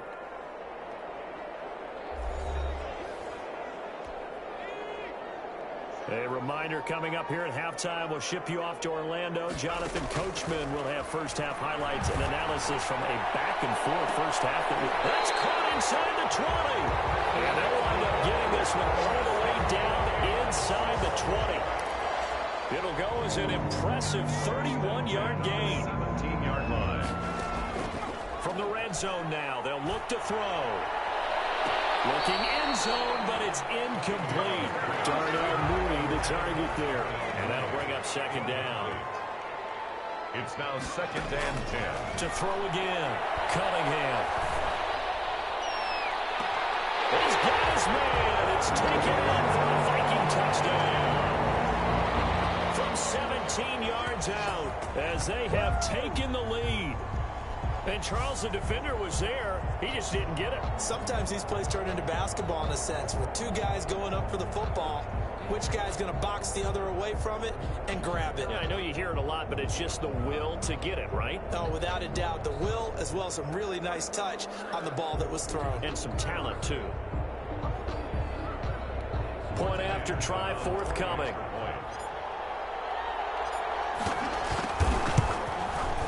It's good, and it's now 21-15. That time, 75-yard drive, 5 plays. And it's polished off by a Viking score.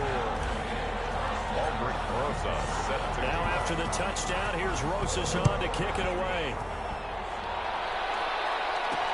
That'll be taken about a yard deep. And they'll get him down right around the 25, actually the 26 officially, so a net gain of 1 there. At their own 26-yard line. Ezekiel Elliott gets ready to go again here on offense as he shuffles onto the field. He's been good. They've utilized him well, but they're losing here in the 2nd quarter. What might they change offensively?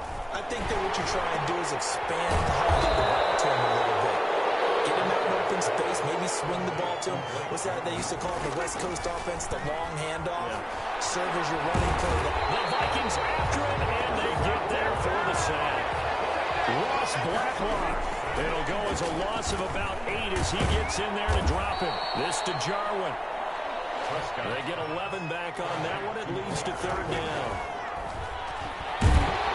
Pressure from his right, and he goes down hard, flat on his back. And they're going to take a timeout defensively. So with fourth down coming up, they go ahead and burn it and say we'll see what happens. On is the punt team now as this one's sent away. Fair catch signal for it and taken at about the 15-yard line. So a change of possession here on the punt. And there'll be time for maybe one final play before halftime. Likely time for one final snap as they start out 1st and 10. Operating from the gun, Cunningham. He's going to loft one deep left side here. And it's knocked away and incomplete. First half in, and okay, so much for our halftime break. Apparently we're going to get right back to it. Cowboys 15. It's the Cowboys who get the football first, and they trail here as well as we resume action in the third quarter. And makes it across the 20 as his guys will set up shop at the 23-yard line. Take over 1st and 10. At their own 20. Out come the Cowboys now as they'll go on offense first here in this third quarter. They're close game, but they're going to need to do a little bit better probably here in half two, no? I would agree with that totally. I would guess it in the locker room. They talked about cleaning up some of the errors, but overall, I think they wanted to be positive with them. Guys, we're right there. Just not playing as well as we need to. Let's pick it up, and we still have a chance to win this game. Yeah, they do. We'll see if they can pick it up. On 2nd and 9, Prescott over the middle. Amari Cooper, it's complete. And he'll be corralled right around the 34. Just his second catch of the game so far. This one moves the chains. Dallas.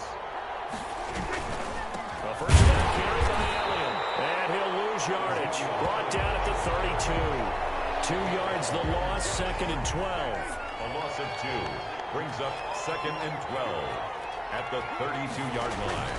On 2nd and 12, Prescott, sideline throw, that's caught. Amari Cooper. And he gets this up across the 35 before he's out of bounds. Picked up on the play. And it's 3rd down. On 3rd down, it's Prescott. And a nice job there defensively. They get him to the ground short of the first, right around the 42. The completion good for only 6, and that'll bring up 4th. So much about offense is what you call hidden yardage. You know, you throw the ball to someone, they catch it, and then they can make a big play. You know, they create a play, run after catch. They did a really nice job there of limiting that and keeping them from the first down. Yeah, stopped him in his tracks. A 46-yard punt, 8 yards on the return. And out will come the offense as they take over. Now we get a peek at the captain of this offense heading back out there. He's got to like what he's seen from himself so far, right, Charles? He's just looking, had a great first half, good here in the third quarter, just looking to keep that going. So what you're saying is he can't wait to watch the game from this one, right? That's such a... He's going to love what he sees, but he wants to finish up strong, continue to be as sharp as what we've seen in this game, and find a way to close it out with even bigger numbers. No interceptions is probably his favorite stat. Yeah, and the 3 touchdowns, too. From the 32 now, here's 1st and 10. Off play action, it's Cunningham. Flushed out right. He'll try and run it. And he'll be out of bounds after getting this one across the 40. He'll wind up getting 9 after tucking it and running, so it'll leave him with 2nd and a yard. Brings up 2nd and 1. On 2nd down, Cook. Past the 20. And down 15. Big play there out of Cook. 44 yards on the ground. Well, you certainly have to give a little credit here because they're playing this game now at their pace. This is ball control football, sustained runs, taking their time, and making it work. So after the big play, look at this, all the way down at the 15 now on 1st and 10. Inside the red zone here, they'll look to throw toward the end zone, but that's going to wind up incomplete. Third quarter of a tight football game as we come up on a 2nd and 10. 2nd and 10. Throwing again, Cunningham. It's caught in the end zone. Touchdown, Minnesota. A 15-yard touchdown grab. And the Vikings find a way to stretch their lead. Nice job there getting the win.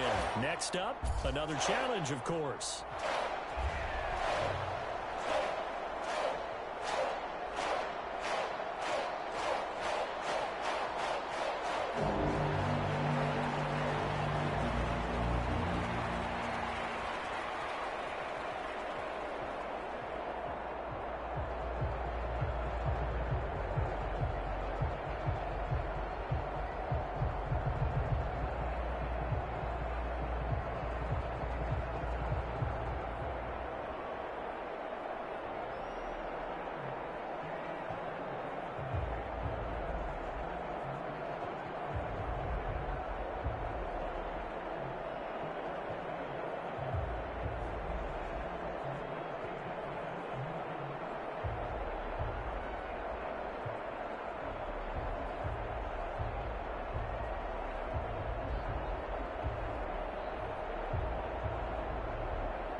Hey, everybody. Thanks for joining us today. I'm the coach, and this is Madden Ultimate Team.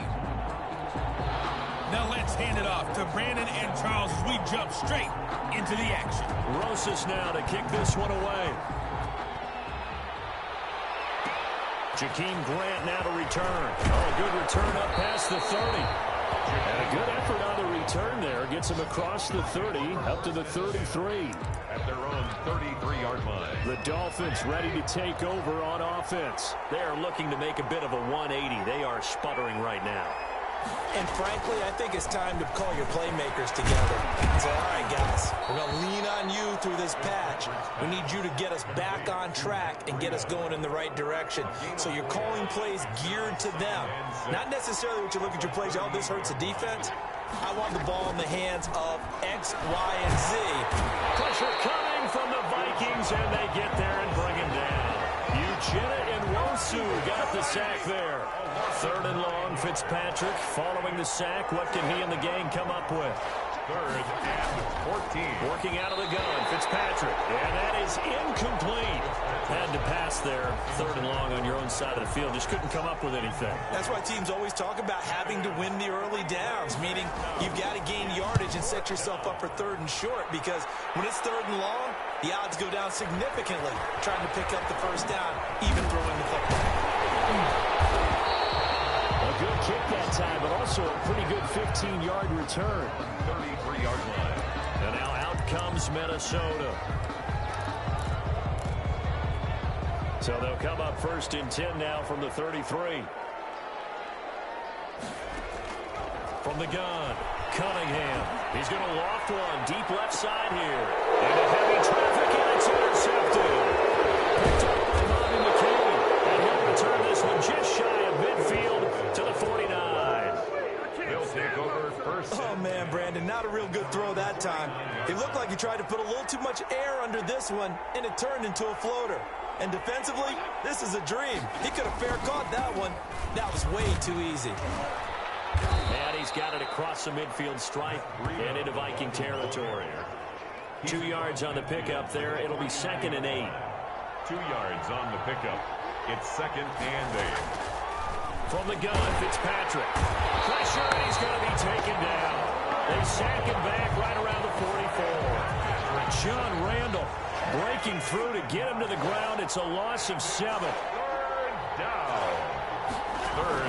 3rd and long for Ryan Fitzpatrick. And he's going to go down again. Ross Blacklock, he's the one to get him this time, and back-to-back sacks brings up 4th down. They were trying to set up that screen, trying to get that screen to formulate. Took too long. Ends up taking a sack, and that leads you to a couple of other questions. Number one, why don't you just get rid of the football near the screen, guys, so that you don't take an interception? But really, the big one, they just took everything away, and he was really kind of flummoxed on that play and ended up taking the sack. And out now come the Vikings. And last time wasn't pretty. One play and an interception. We'll see if they can do better. I want to see if they want to go ahead and throw the ball again now on this drive after what happened on the last one. Throw it on the first play. Give the quarterback some confidence. See what happens. And this one will wind up being down just outside of that 20-yard line. 2-yard line.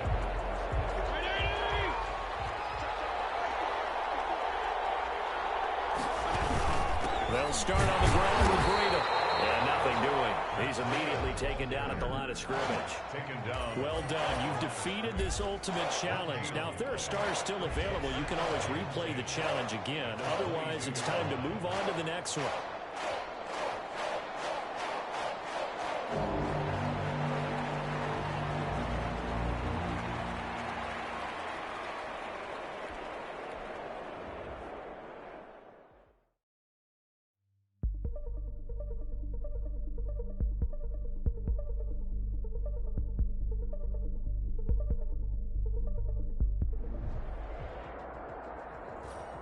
Hello there, it's the coach with you here today, and this is an ultimate challenge. Let's send it down to Brandon Godden and Charles Davis for the call. We will begin this challenge in the 3rd quarter with 3 minutes remaining. You're trailing by 2 points. You've got the ball on your own 25-yard line, and it's 1st and 10. They start the drive with Cook. And not much to speak of. Call it a 1-yard gain up to the 26. Brought down by Joe. Well, sometimes you just have to give credit to the defense. Great job there at the point of attack, holding up. They won their battles at the line of scrimmage, left him no space to try and run. A really nice job swarming to the ball carrier. They run it again with Cook.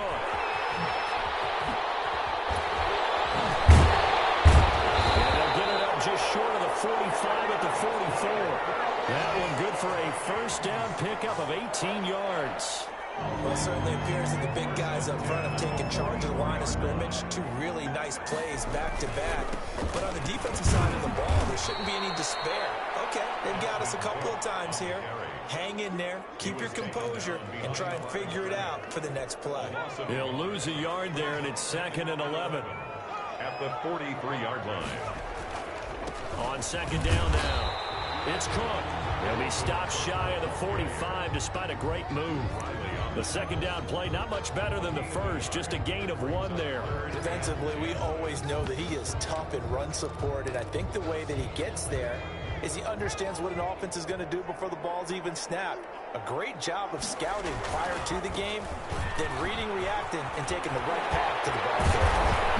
And they'll get him down as he's inside the 40. 17 yards, 1st down, Vikings. Watching that run takes me back to something a famous old coach once said. Any player he wants on his team, he wants him to be agile, mobile, and most definitely hostile. They go again with Allstott. And he's able to break out of 1 tackle, but then quickly brought down. He was brought down by... They give him 4 yards there. It'll be 2nd and 6. A good solid game there on 1st down, but the defense has to be happy they didn't let it pop for anything bigger. Coming up on a 2nd and 6. On the carry, it's Cook. Room here to run. Touchdown, Vikings.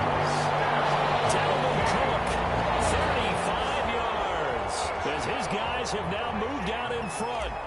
So they get the ball on the opening drive. They take it in for the score. And how about setting the tone right away? Everyone talks about wanting to do that, but you always hear it in every locker room. First 5 minutes of the game, who's going to set the tone? Who's going to take control? Guess who just did? Well, now on the next drive, when you score that quickly or you're scored that quickly again, you probably feel like you need to respond. Yeah, without a doubt. In other words, you've actually put the pressure even more so on your opponent. And beyond the 20, but not by much. In fact, just a yard pass there to the 21. At their own 22 yard. Philadelphia's offense ready to give us another look.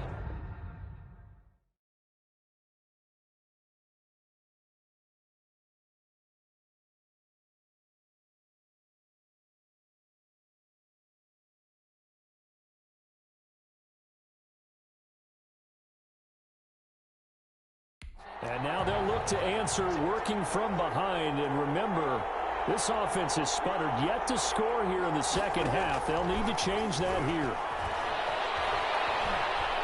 Buying time to his left. Give him a couple on the scramble. It's second down. They brought the blitz that time, and I thought they were going to get to him, but instead, he flipped it on its ear and ended up picking up positive yardage. I thought he was dead to rights, but you are exactly correct, sir. Able to turn that into a positive gain. And that is incomplete. A lot of force bearing down on him there. He could not hang on. It's third down. He did an okay job of absorbing the hit, just couldn't secure the football through the catch. And he was right there on the spot and forced the incompletion. That's something defenders work on all the time. If you're there, make the contact. The Vikings after him, and they get there for the sack. Well, the beauty of screen passes is they take a little time to develop, and they can often hit big, but sometimes they take too long to develop, and sometimes you get sacked. Yeah, what's perfectly called for a defense? Trying to get it to Jackson, and it's intercepted.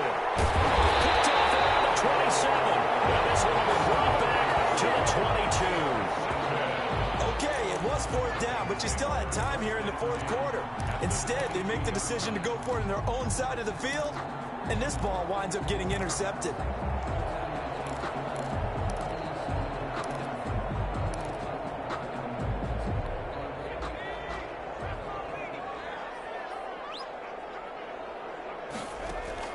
On first down, it's Cunningham. Smith catches left side. So that one a disaster, a big loss there with second down coming up. I really don't know where to go with this one. He caught the pass, but in the opposite direction towards his own end zone. That's not one you get every game. On second down, it's Cook. Oh, he's got some breathing room. They are not ready for Lost the football, and the Eagles have recovered. Well, that takeaway, partner, right there, that's a combination of coaching, execution, and absolute belief. Because a lot of guys will look at the scoreboard and go, this thing's pretty well done. But they still thought to themselves, if we can make a play, we give our teammates a chance to win it. And that's exactly what they did. Incomplete. So now 2nd and 10 after the incompletion on first down. Working from the gun, Wentz. And his throw is incomplete. Well, so far in this drive, they've done some good work. They force incompletions on first and second down, bring up 3rd and 10. That brings up the big question. Do they bring pressure or do they play coverage on this down? That's incomplete, but there is a flag down. So hang on. A big call coming on 3rd down.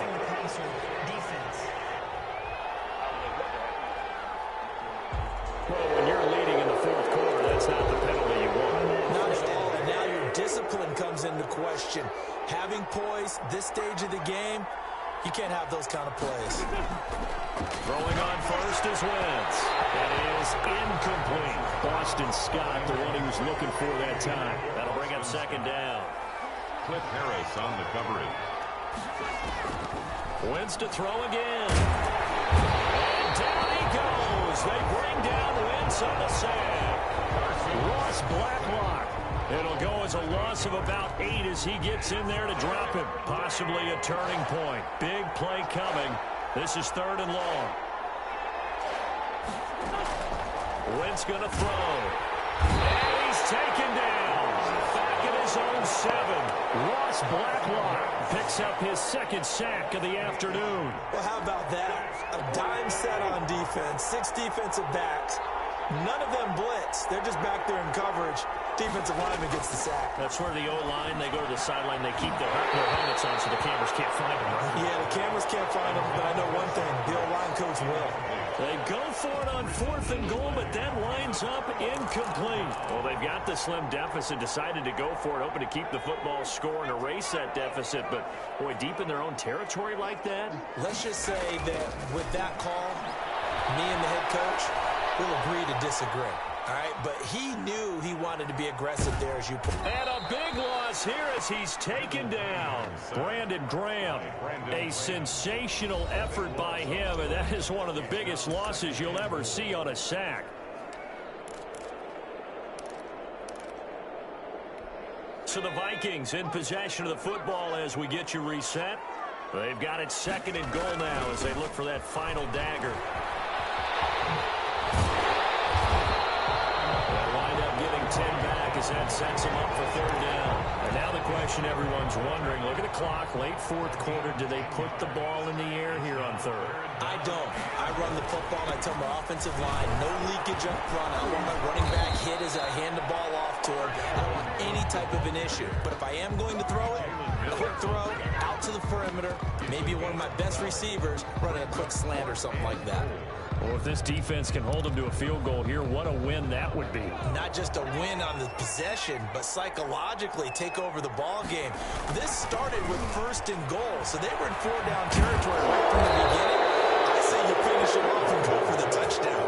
They'll get neither the touchdown nor the 1st down. And the Eagles defense able to hold.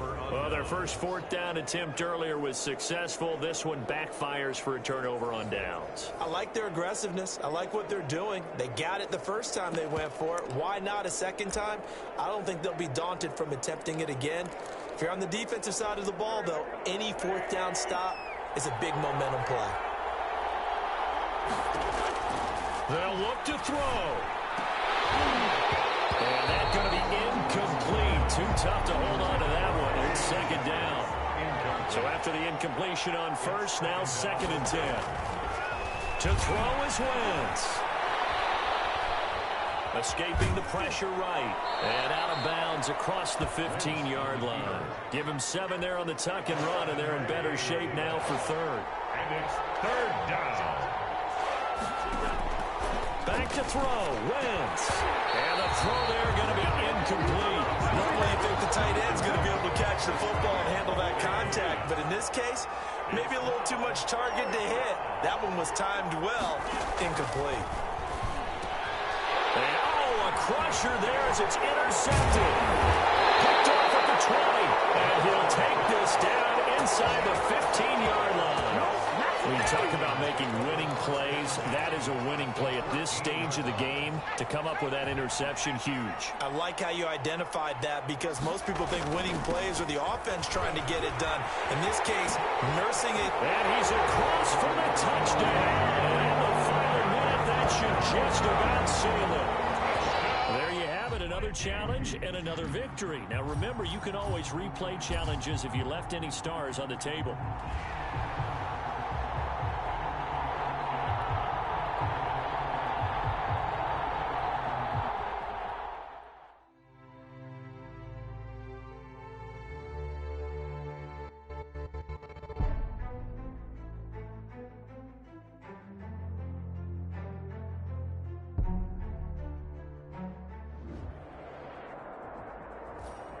Hey, folks, it's the coach here.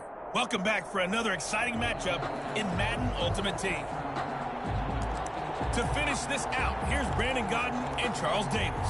Coach, we will begin this challenge in the 3rd quarter with 3 minutes remaining. You're trailing by 2 points. 1st down, here's the run with Cook. And he'll lose yardage here, back at the 47. That's going to wind up a loss of a full 3 yards on 1st down. Again, it's Cook. And he'll be brought down, losing losing yardage back at the 40. It's a loss of 7. And now it's third down.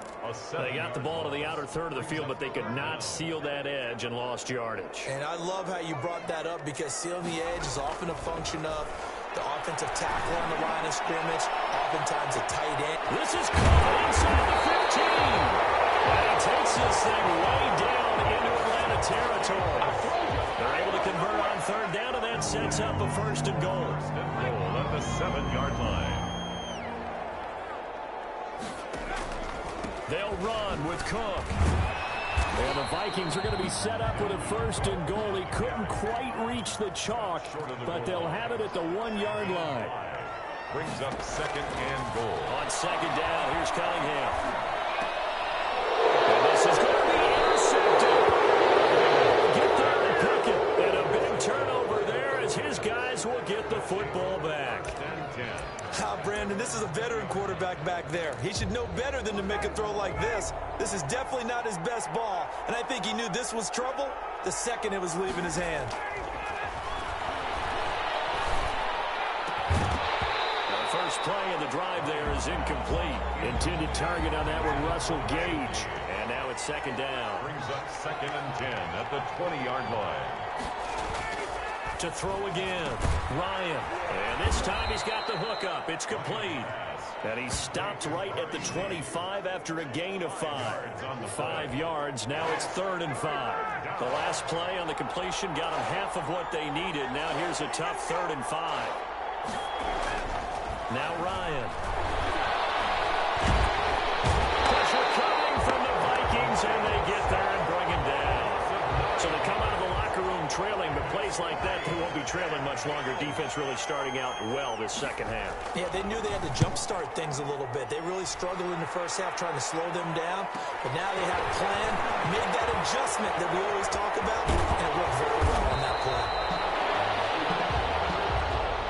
And they're not going to get to the line to run another play, so we will switch ends as the third quarter has come to a close. You are watching Madden Ultimate Team on EA Sports. He's going to float this one deep right side and almost intercepted. It would have been his second pick of the game. Instead, it'll be second down. Brings up second and 10. Throwing again. Cunningham. Flush to his right. Going right side here, and that's complete.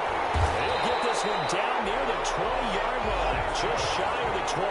That good for 21 yards on the catch and run. Cunningham looking to throw. And he'll be hit as he releases it, and that'll fall incomplete. Oh, that's got to frustrate him a little bit because they nearly got to him there, and it would have been the first sack of the game. Instead, they're able to influence the release, and they did force the incomplete pass. Throwing again here on second down, this time complete. And he will score. Touchdown, Vikings. From 21 yards away. And the Vikings have taken the lead here in the fourth quarter. Congratulations on yet another victory. Now you can go right to the next challenge if there's another one available, or return to challenges to receive your reward.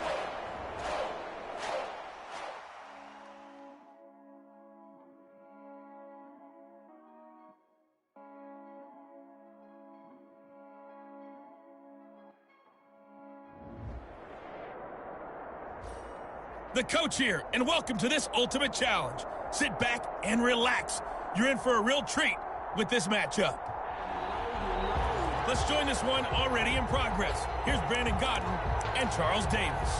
We will begin this challenge in the third quarter with 3 minutes remaining. You're leading. Your opponent has the ball on their own 25. As we get set here, 1st and 10. And the drive starts with a handoff to Coleman. And he's upended after a gain of 2 out to the 27. One advantage having a lead guy in the middle of the defensive line, because not only does he take up the space and let the linebackers run free, but he can also make plays himself, as we just saw there. Now the second down throw on target. And he's taken down, but able to slip across the 35. But one of the ways that quarterbacks keep all the receivers alive in a play, never lock in on any one guy. Make sure you keep your eyes moving, scan the field. And here he finds the open guy, for a nice pickup. Mostert a first down carry. This will wind up only getting him a couple. And it'll bring up second down. The last run good for 2. Here's 2nd and 8. Brings up second. A shotgun snap for Garoppolo. The Vikings after him, and they get there for the sack. All right, you did it. You got the win. Congratulations. Keep that momentum going and tackle that next challenge.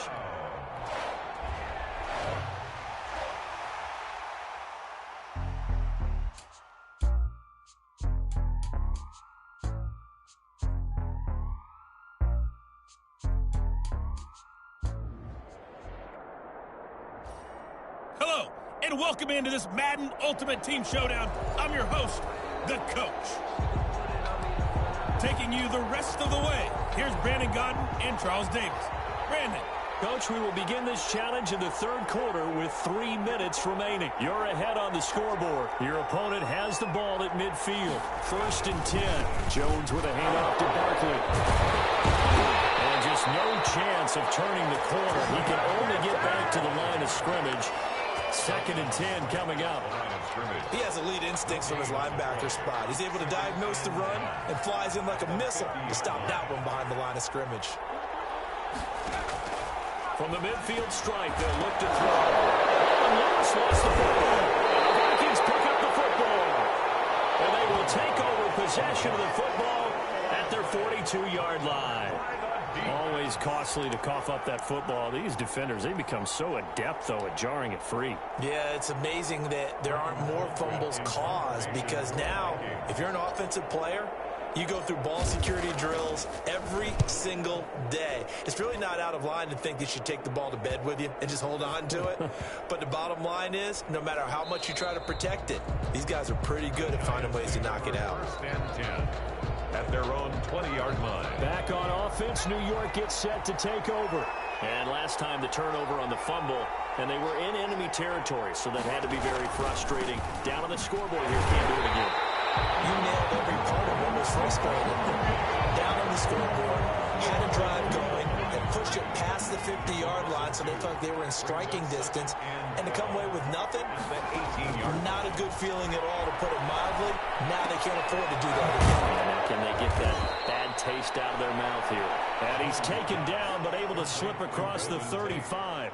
19 yards to pick up there. Move the chains. Line of scrimmage, the 37 on 1st and 10. On the draw, this is Barkley. Now that play is blown up. Losing yardage back at the 35. 2 yards the loss, 2nd and 12. Line of scrimmage. A loss of 2 brings up 2nd and 12 at the 35-yard line. On 2nd and 12, Jones. Pressure coming from the Vikings, and they get there and bring him down. Jeremy Chin, credit him with a sack, and it goes as a loss of 6. After that sack, 3rd and long, tough spot for Jones and the Giants.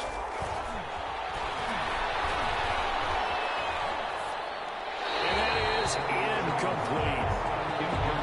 Here's Riley Dixon now, as he's on a punt for the first time this afternoon.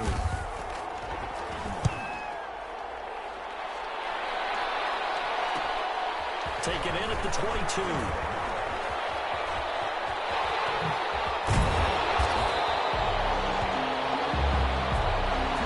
Before they can get the punt away, whistles as we've come to the end of the 3rd quarter of action. You are watching Madden Ultimate Team on EA Sports.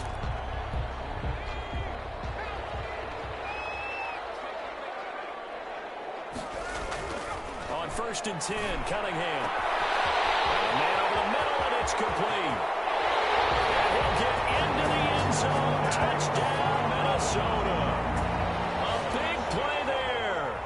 47 yards. And the Vikings are going to widen that advantage. As a fan, is there anything prettier than a well-executed postcard? No, it's a thing of beauty, especially when it's done like that for a touchdown. The throw, the catch, and how about the run after to get it to the end zone? Now after the touchdown, here's Rosas on to kick it away. Here's Tate to return. And the tackle going to be made right there at the 25-yard line. At their own 25-yard line. The Giants offense at the line, ready to begin their next drive. And the script really is flipped for them. The momentum on the other sideline, and now they have to try and battle back from a 2-score deficit. They'll get this one into the hands of Lewis. He'll be dropped after a gain of about 6 across the 30 to the 31. They'll come up now 2nd and 4 from the 31. Operating from the gun, Jones will get this complete to board. And down he goes, but he takes it up to the 40. So signs of life in what's been a dormant offense in this second half. Here's 1st and 10.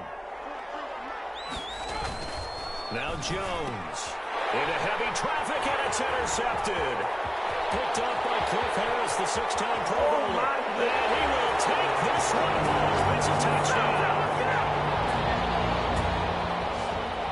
And that one will pretty much erase any hopes of a fourth-quarter comeback. With emphasis, interception, return for touchdown. Door closed, locked, reinforced. Extra point by Anderson, up and good. And that will make this a 19-point game. Set to kick off. So they throw the pick 6. They'll get another shot at it now as this one's in the air. Here's Tate to return. But a good return as he'll be stopped just shy of the 30-yard line. The Giants take over 1st and 10 at their own 29. The Giants offense at the line, ready to begin their next drive. And that last pick 6 may have been the backbreaker as they now face a 3-score deficit in the 4th quarter. They need points quickly. He was looking to find some space for Dion Lewis there, but it's going to be 2nd down. It's now 2nd and 10. To throw again, Jones. Jones in trouble here, and down he goes. Uchenna-Nwosu. Credit him with a sack as he buries him for a loss of 10. Remember, throughout my career here in defensive coaches always say, guys, you got to earn the right to rush the passer. Well, they put themselves in a great spot with this big lead, and they know they've got to throw the ball. These pass rushers have to be salivating. It is pin your ears back time indeed. You know, the trials and tribulations of being a quarterback in this league, it's tough. It's got to be wearing on him out there. Well, he has been sacked a number of times. He had an interception, so I'm going to give him a skosh of credit for hanging in there and trying to make something happen, despite the amount of pressure he's been under this entire game. Nice job getting free on the return for 13 yards. Minnesota now ready for their next possession. They've got a chance now to put this game away following that last defensive stop and punt. And they'll come out with a 3 tight end look on the first play of the drive. A play fake. Now Cunningham. He's going to loft one deep left side here. That's going to be caught. And he takes it down deep into enemy territory. A big play there for Minnesota. And he will take this one into the end zone for a Viking touchdown. Dalvin Cook taking it in. And the Vikings are going to add on to their lead. So the big play to kick off the drive set them up 1st and goal, and they're able to cash in right away on play number 2. I think I'm starting to understand more and more when we get ready to do games and we meet with coaches, why they talk about big plays, explosive plays, and how it sets them up for success, because that's exactly how they were able to score on this one. We saw the touchdown, we saw the payoff, but of course that big, long chunk play is what got them in position.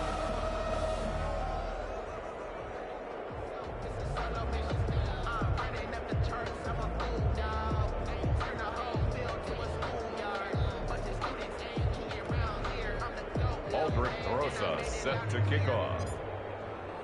Now after the touchdown, here's Rosas on to kick it away. That'll be taken about a yard deep. And he'll get it up past the 20 to about the 22. On the return. The Giants take over 1st and 10. The Giants offense at the line, ready to begin their next drive. And with this deficit, you can't have too many more drives like the last drive where you had to punt it away. No, that would tell my offense. Now the pressure comes and he goes down. Just inside the 10, back at the 9. John Randall. What a play by him. That's going to go as a loss of 13. 2nd down.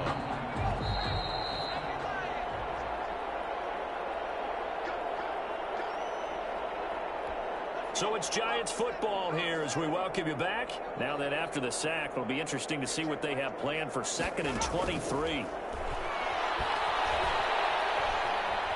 Eluding the pressure right. Pretty nice gain on the scramble. Gets him 12 yards. And that'll just about do it for us in this one. You've notched another win, and the next challenge awaits. And it's 3rd down.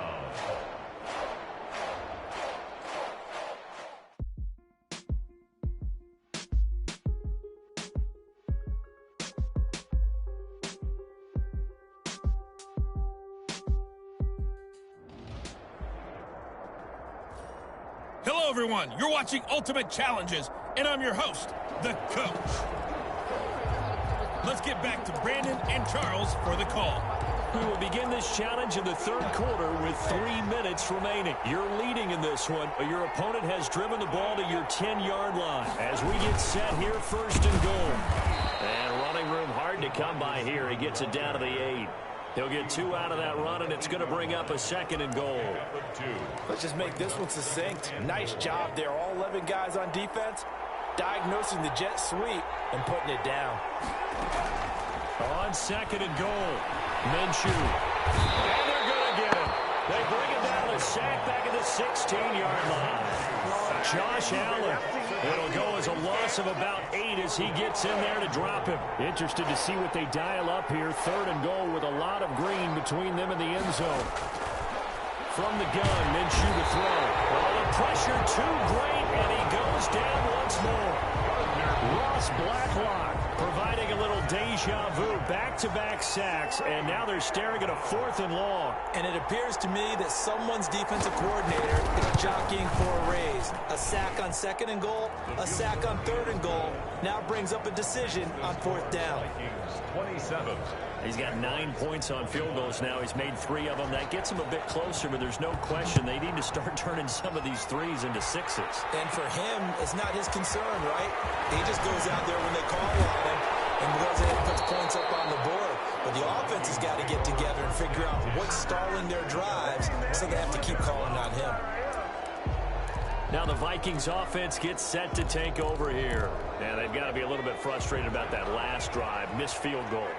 Always hurts a team because, you know, you've put something out there, you've given yourself a chance, you're in range, and the ball doesn't go through the post. But it's not something to panic about, I don't believe. Just keep playing and keep going. And able to rip off a big chunk of yardage before being dropped inside the 40. That one good for 37 yards. He's going to let this go. Back in the end zone. And that is caught. Well, how about that one? He reeled it in one-handed for a touchdown.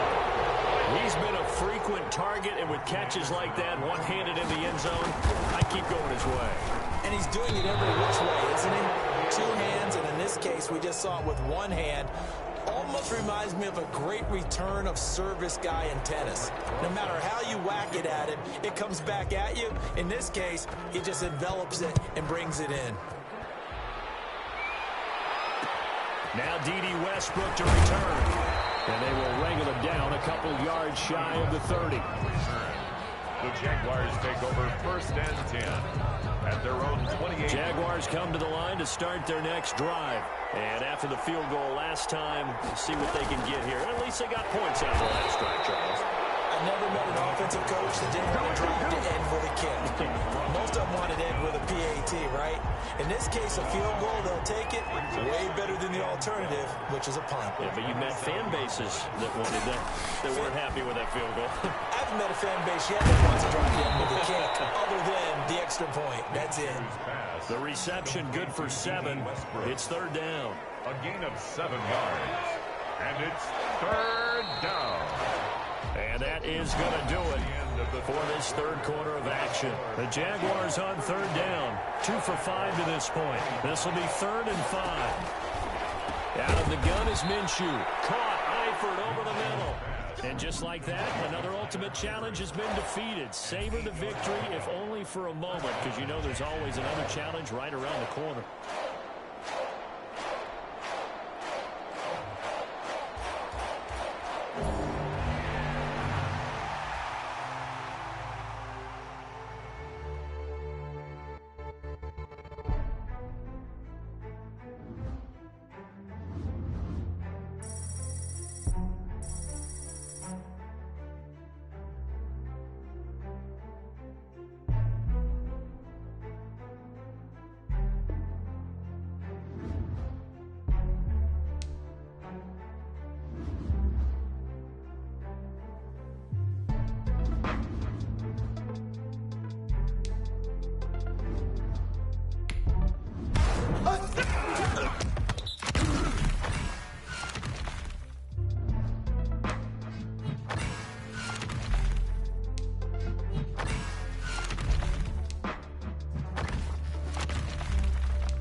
Hey, folks, I'm your host, the coach. It's game time. It's Ultimate Team. It doesn't get any better than this. Now let's hand it off to Brandon and Charles as we jump straight into the action. Thank you, Coach. So for this challenge, we're in the fourth quarter with 3 minutes to go. You're trailing by 2 points. You've got the ball on your own 25-yard line, and it's 1st and 10. Here's Cook as they begin on the ground. And he'll wind up with about 6, up past the 30 to the 31. They'll come up now 2nd and 4 from the 31. He'll be taken down. The Jets get in there for the sack. By Jordan Jenkins. Well, that play was the very definition of fast, quick, and in a hurry. Suddenly, he was there. Yeah, blink of an eye. That happened fast and a big sack. The Vikings on 3rd down. They've hit it 50%, 3 of 6 to this point. This is 3rd and 9.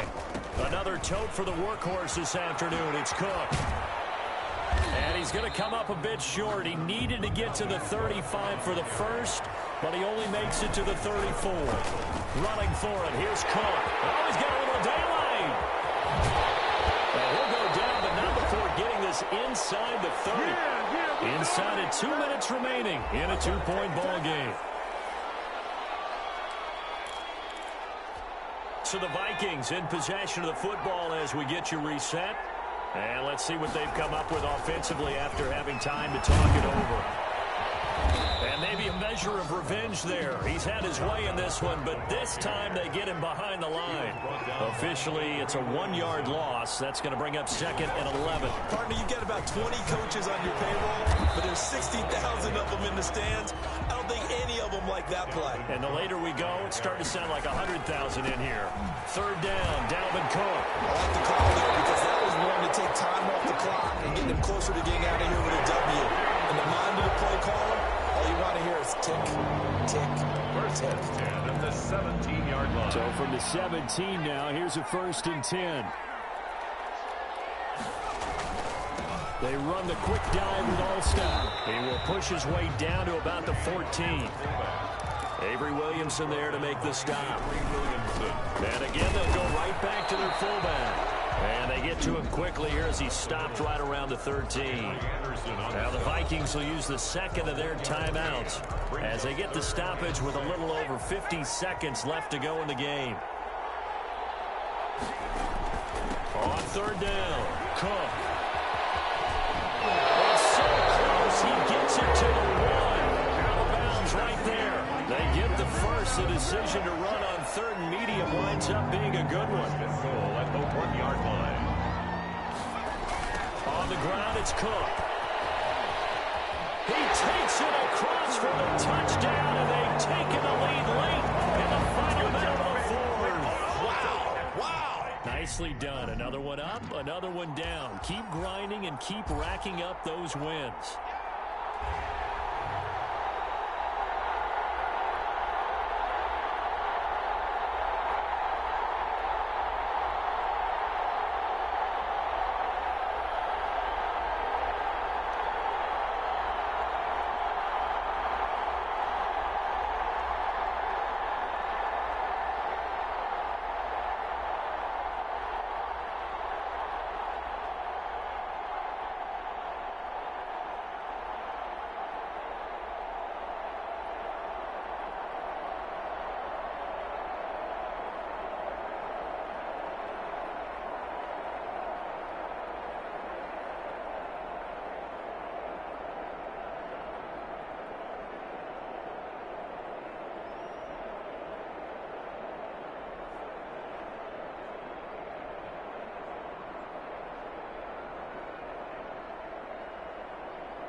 Welcome, everybody. I'm the coach. Up next, another Ultimate Challenge on EA Sports. Let's send it down to Brandon Godden and Charles Davis for the call. So for this challenge, we're in the fourth quarter with 3 minutes to go. You're trailing by 2 points. Your opponent has the ball right at midfield, first and long. And I think this defense knew what was coming as he is smothered behind the line. 2 yards the loss, second and 12. And when do they start thinking about burning these timeouts? They've got all 3 still defensively. To me, you have to start right now. Here's the time, and that means you've got to stop them on defense, not give up the yardage, use your timeouts in order to get the ball back and try and score yourself. But now is the time to start using those timeouts. And keep in mind that will also stop the clock at the 2-minute warning. Nice job there getting the win. Next up, another challenge, of course. The catch and run, good for 18 and a first down.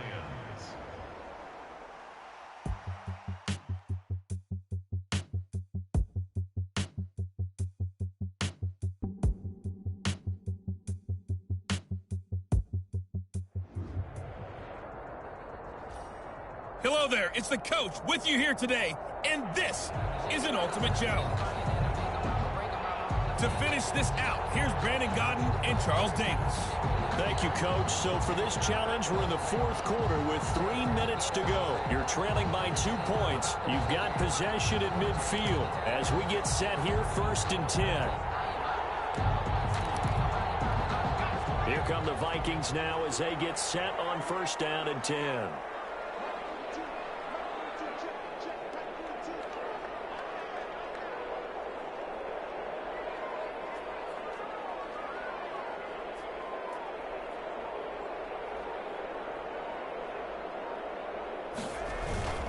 They'll run on first down. It's Cook. And they'll get this one down there to the 20-yard line, just shy of the 20.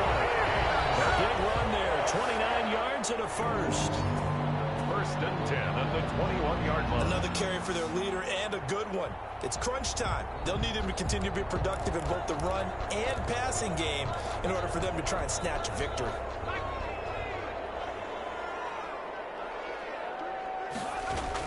They run again on first down. All the way down inside the 5 to the 4. Add the gain here to the previous play, and it's better than 40 yards total. Consecutive plays now where that offensive line has really created a lot of space. And we've seen the confidence rise, haven't we? It borders on arrogance now, and that's that good arrogance, believing you can run the football whenever you get good and ready.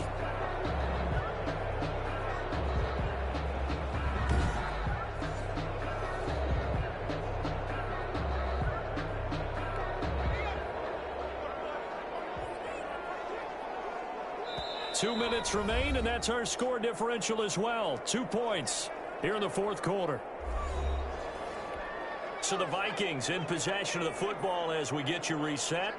And let's see what they've come up with offensively after having time. And he'll get into the end zone. Touchdown, Minnesota. Taking it in from 4 yards out. And the Vikings have taken the lead here in the fourth quarter. Well done. You've defeated this ultimate challenge. Now, if there are stars still available, you can always replay the challenge again. Otherwise, it's time to move on.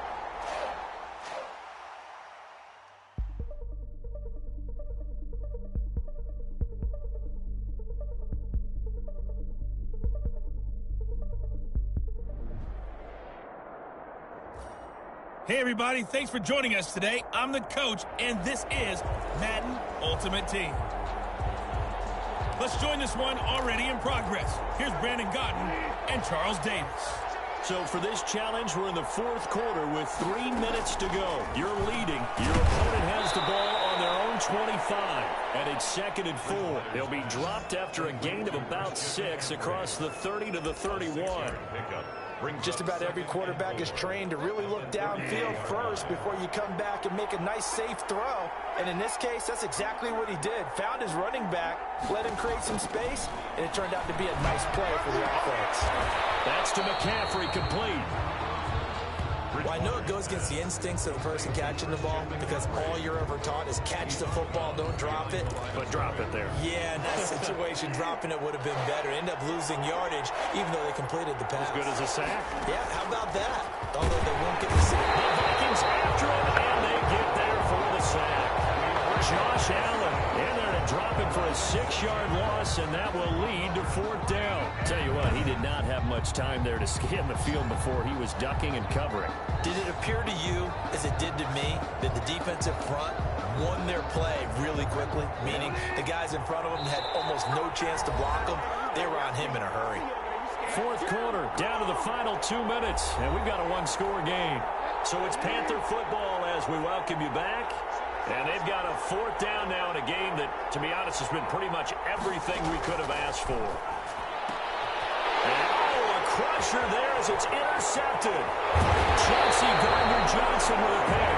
And his guys will take over at the 30-yard line. And that one, it's going to hurt big time. You're in the 2-minute drill trying to get your guys down the field, and it's looking like they're going to go up just short, as this is definitely not his best throw. And it'll wind up being intercepted. So 1st and 10 now from the 30. That one looks like he'll throw here.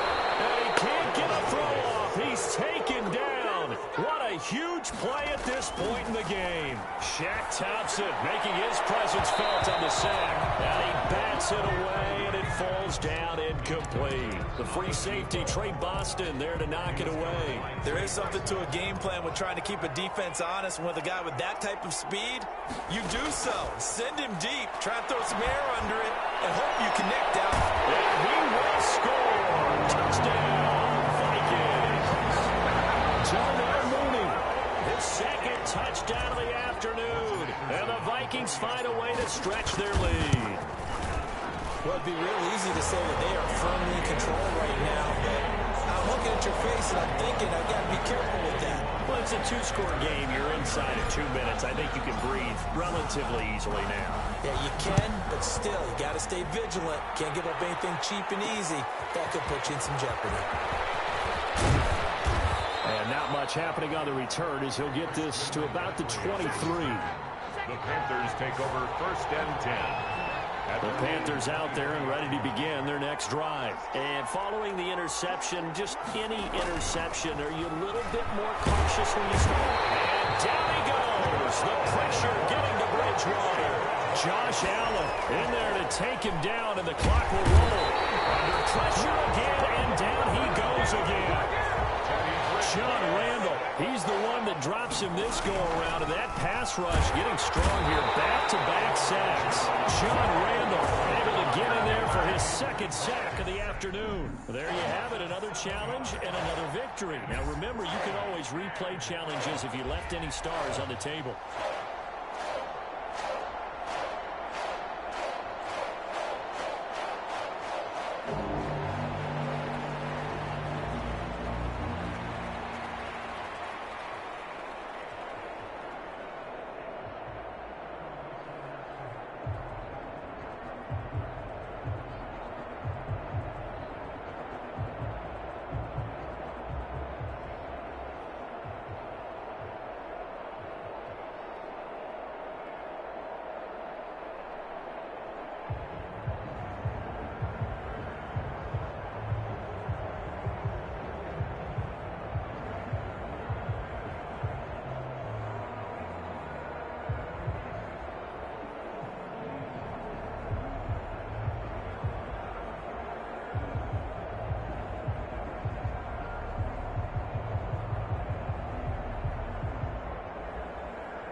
Hello, and welcome to this Madden Ultimate Team Showdown. I'm your host, the coach.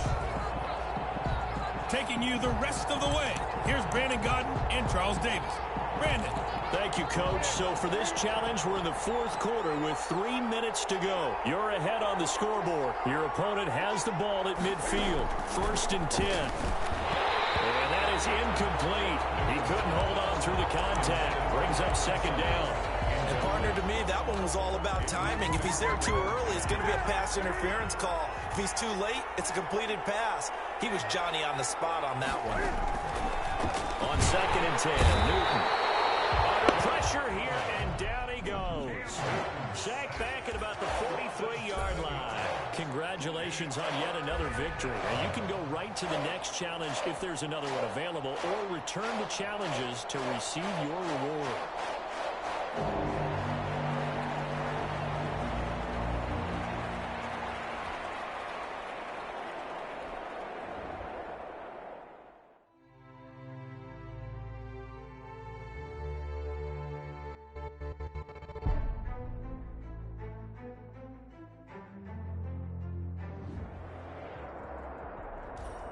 The coach here, and welcome to this Ultimate Challenge. Sit back and relax. You're in for a real treat with this matchup. Let's get back to Brandon and Charles for the call. So for this challenge, we're in the fourth quarter with 3 minutes to go. You're trailing by 2 points. You've got the ball on your own 25-yard line, and it's 1st and 10. He's going to fire one deep over the middle, and that's caught inside the 35. And he takes it all the way down to the 32.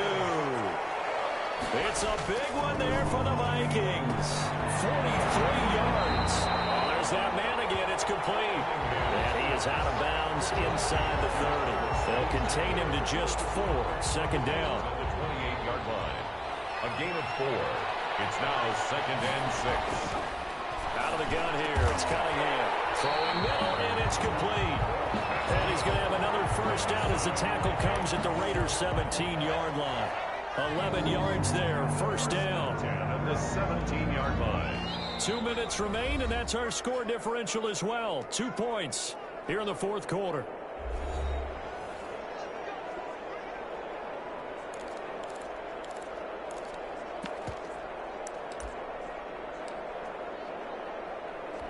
So the Vikings in possession of the football as we get you reset. And let's see what they've come up with offensively after having time to talk it over.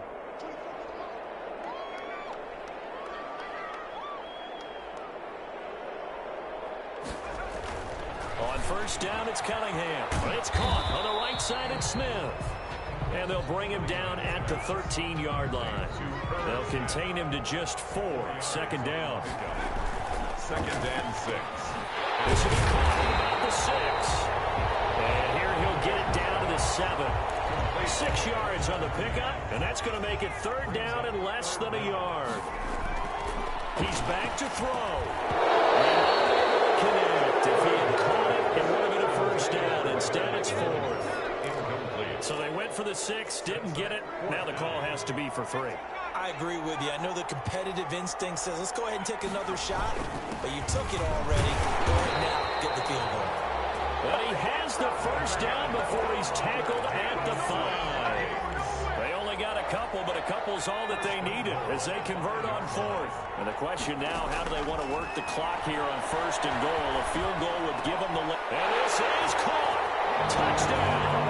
And they've taken the lead here in the final minute. All right, you did it. You got the win. Congratulations. Keep that momentum going and tackle that next challenge.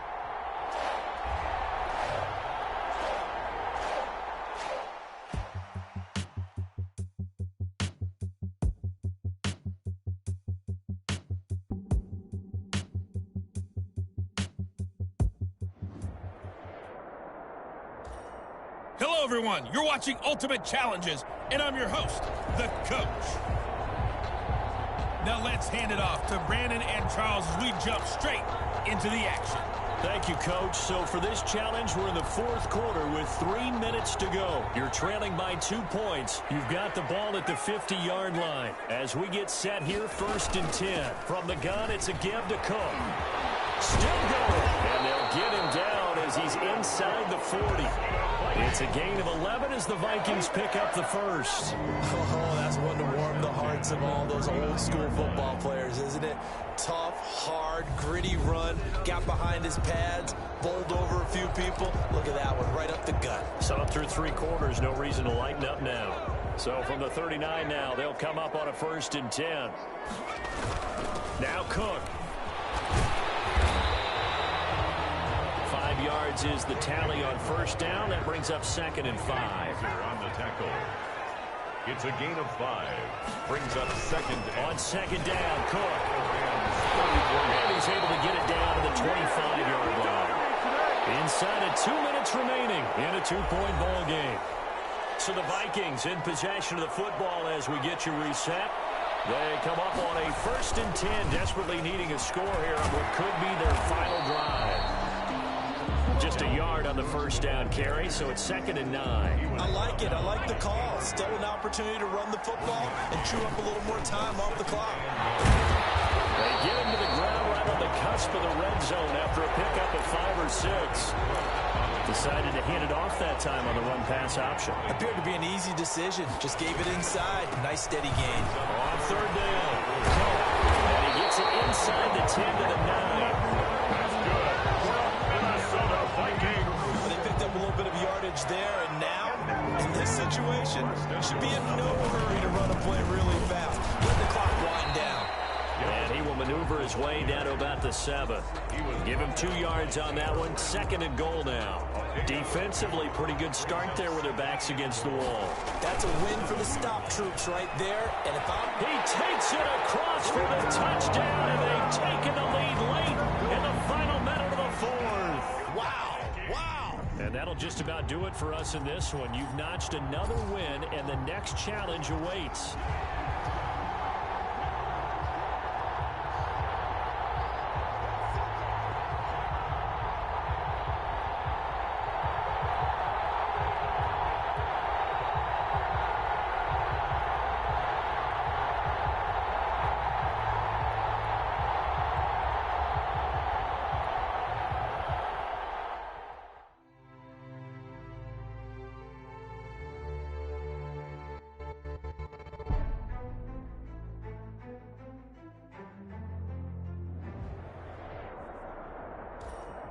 Welcome in, everybody. It's the coach with you here today for another edition of Madden Ultimate Team. Let's send it down to Brandon Godden and Charles Davis for the call. So for this challenge, we're in the 4th quarter with 3 minutes to go. You're trailing by 2 points, but you've driven into opponent territory. 1st and 10. That is caught at the 7. And they do get him down, but not before he's able to slip it inside the 5-yard line. I'll tell you what, he's been able to put the ball in some tight spots all game long. That throw, no different. Yeah, a lot of people would call it a gutsy type of a throw. I think he looks at it as, I can do it, so it's not that big of a deal to me, and I'm going to keep firing. And the hole closes quickly here. He can fight only to about the 4. It's a gain of a yard, and it'll set up 2nd and goal. Looking at this now, you got a couple more cracks here this close. Sneak it. I don't think you even go into a huddle. Just line up, snap it, and fall in behind those guys into the end. And he'll get in. Touchdown, Minnesota. Taking it in from 4 yards out. And the Vikings have taken the lead here in the 4th quarter.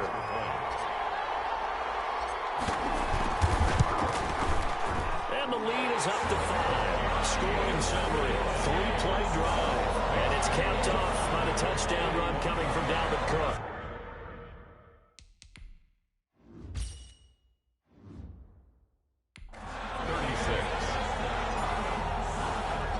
Now after the touchdown, here's Rosas on to kick it away.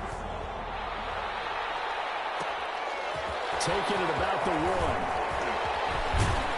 And able to take it past the 25 and up to the 28-yard line. The Ravens take over 1st and 10 at their own 28-yard So Lamar Jackson in the offense. Down by 5. A minute 54 on the clock. How will this thing pan out? We'll watch as they come up on 1st down. And he's got his man out of the backfield. That's complete. Not much there, only a yard. To throw again on 2nd down. Jackson. And he's got some space here. There he goes, right side.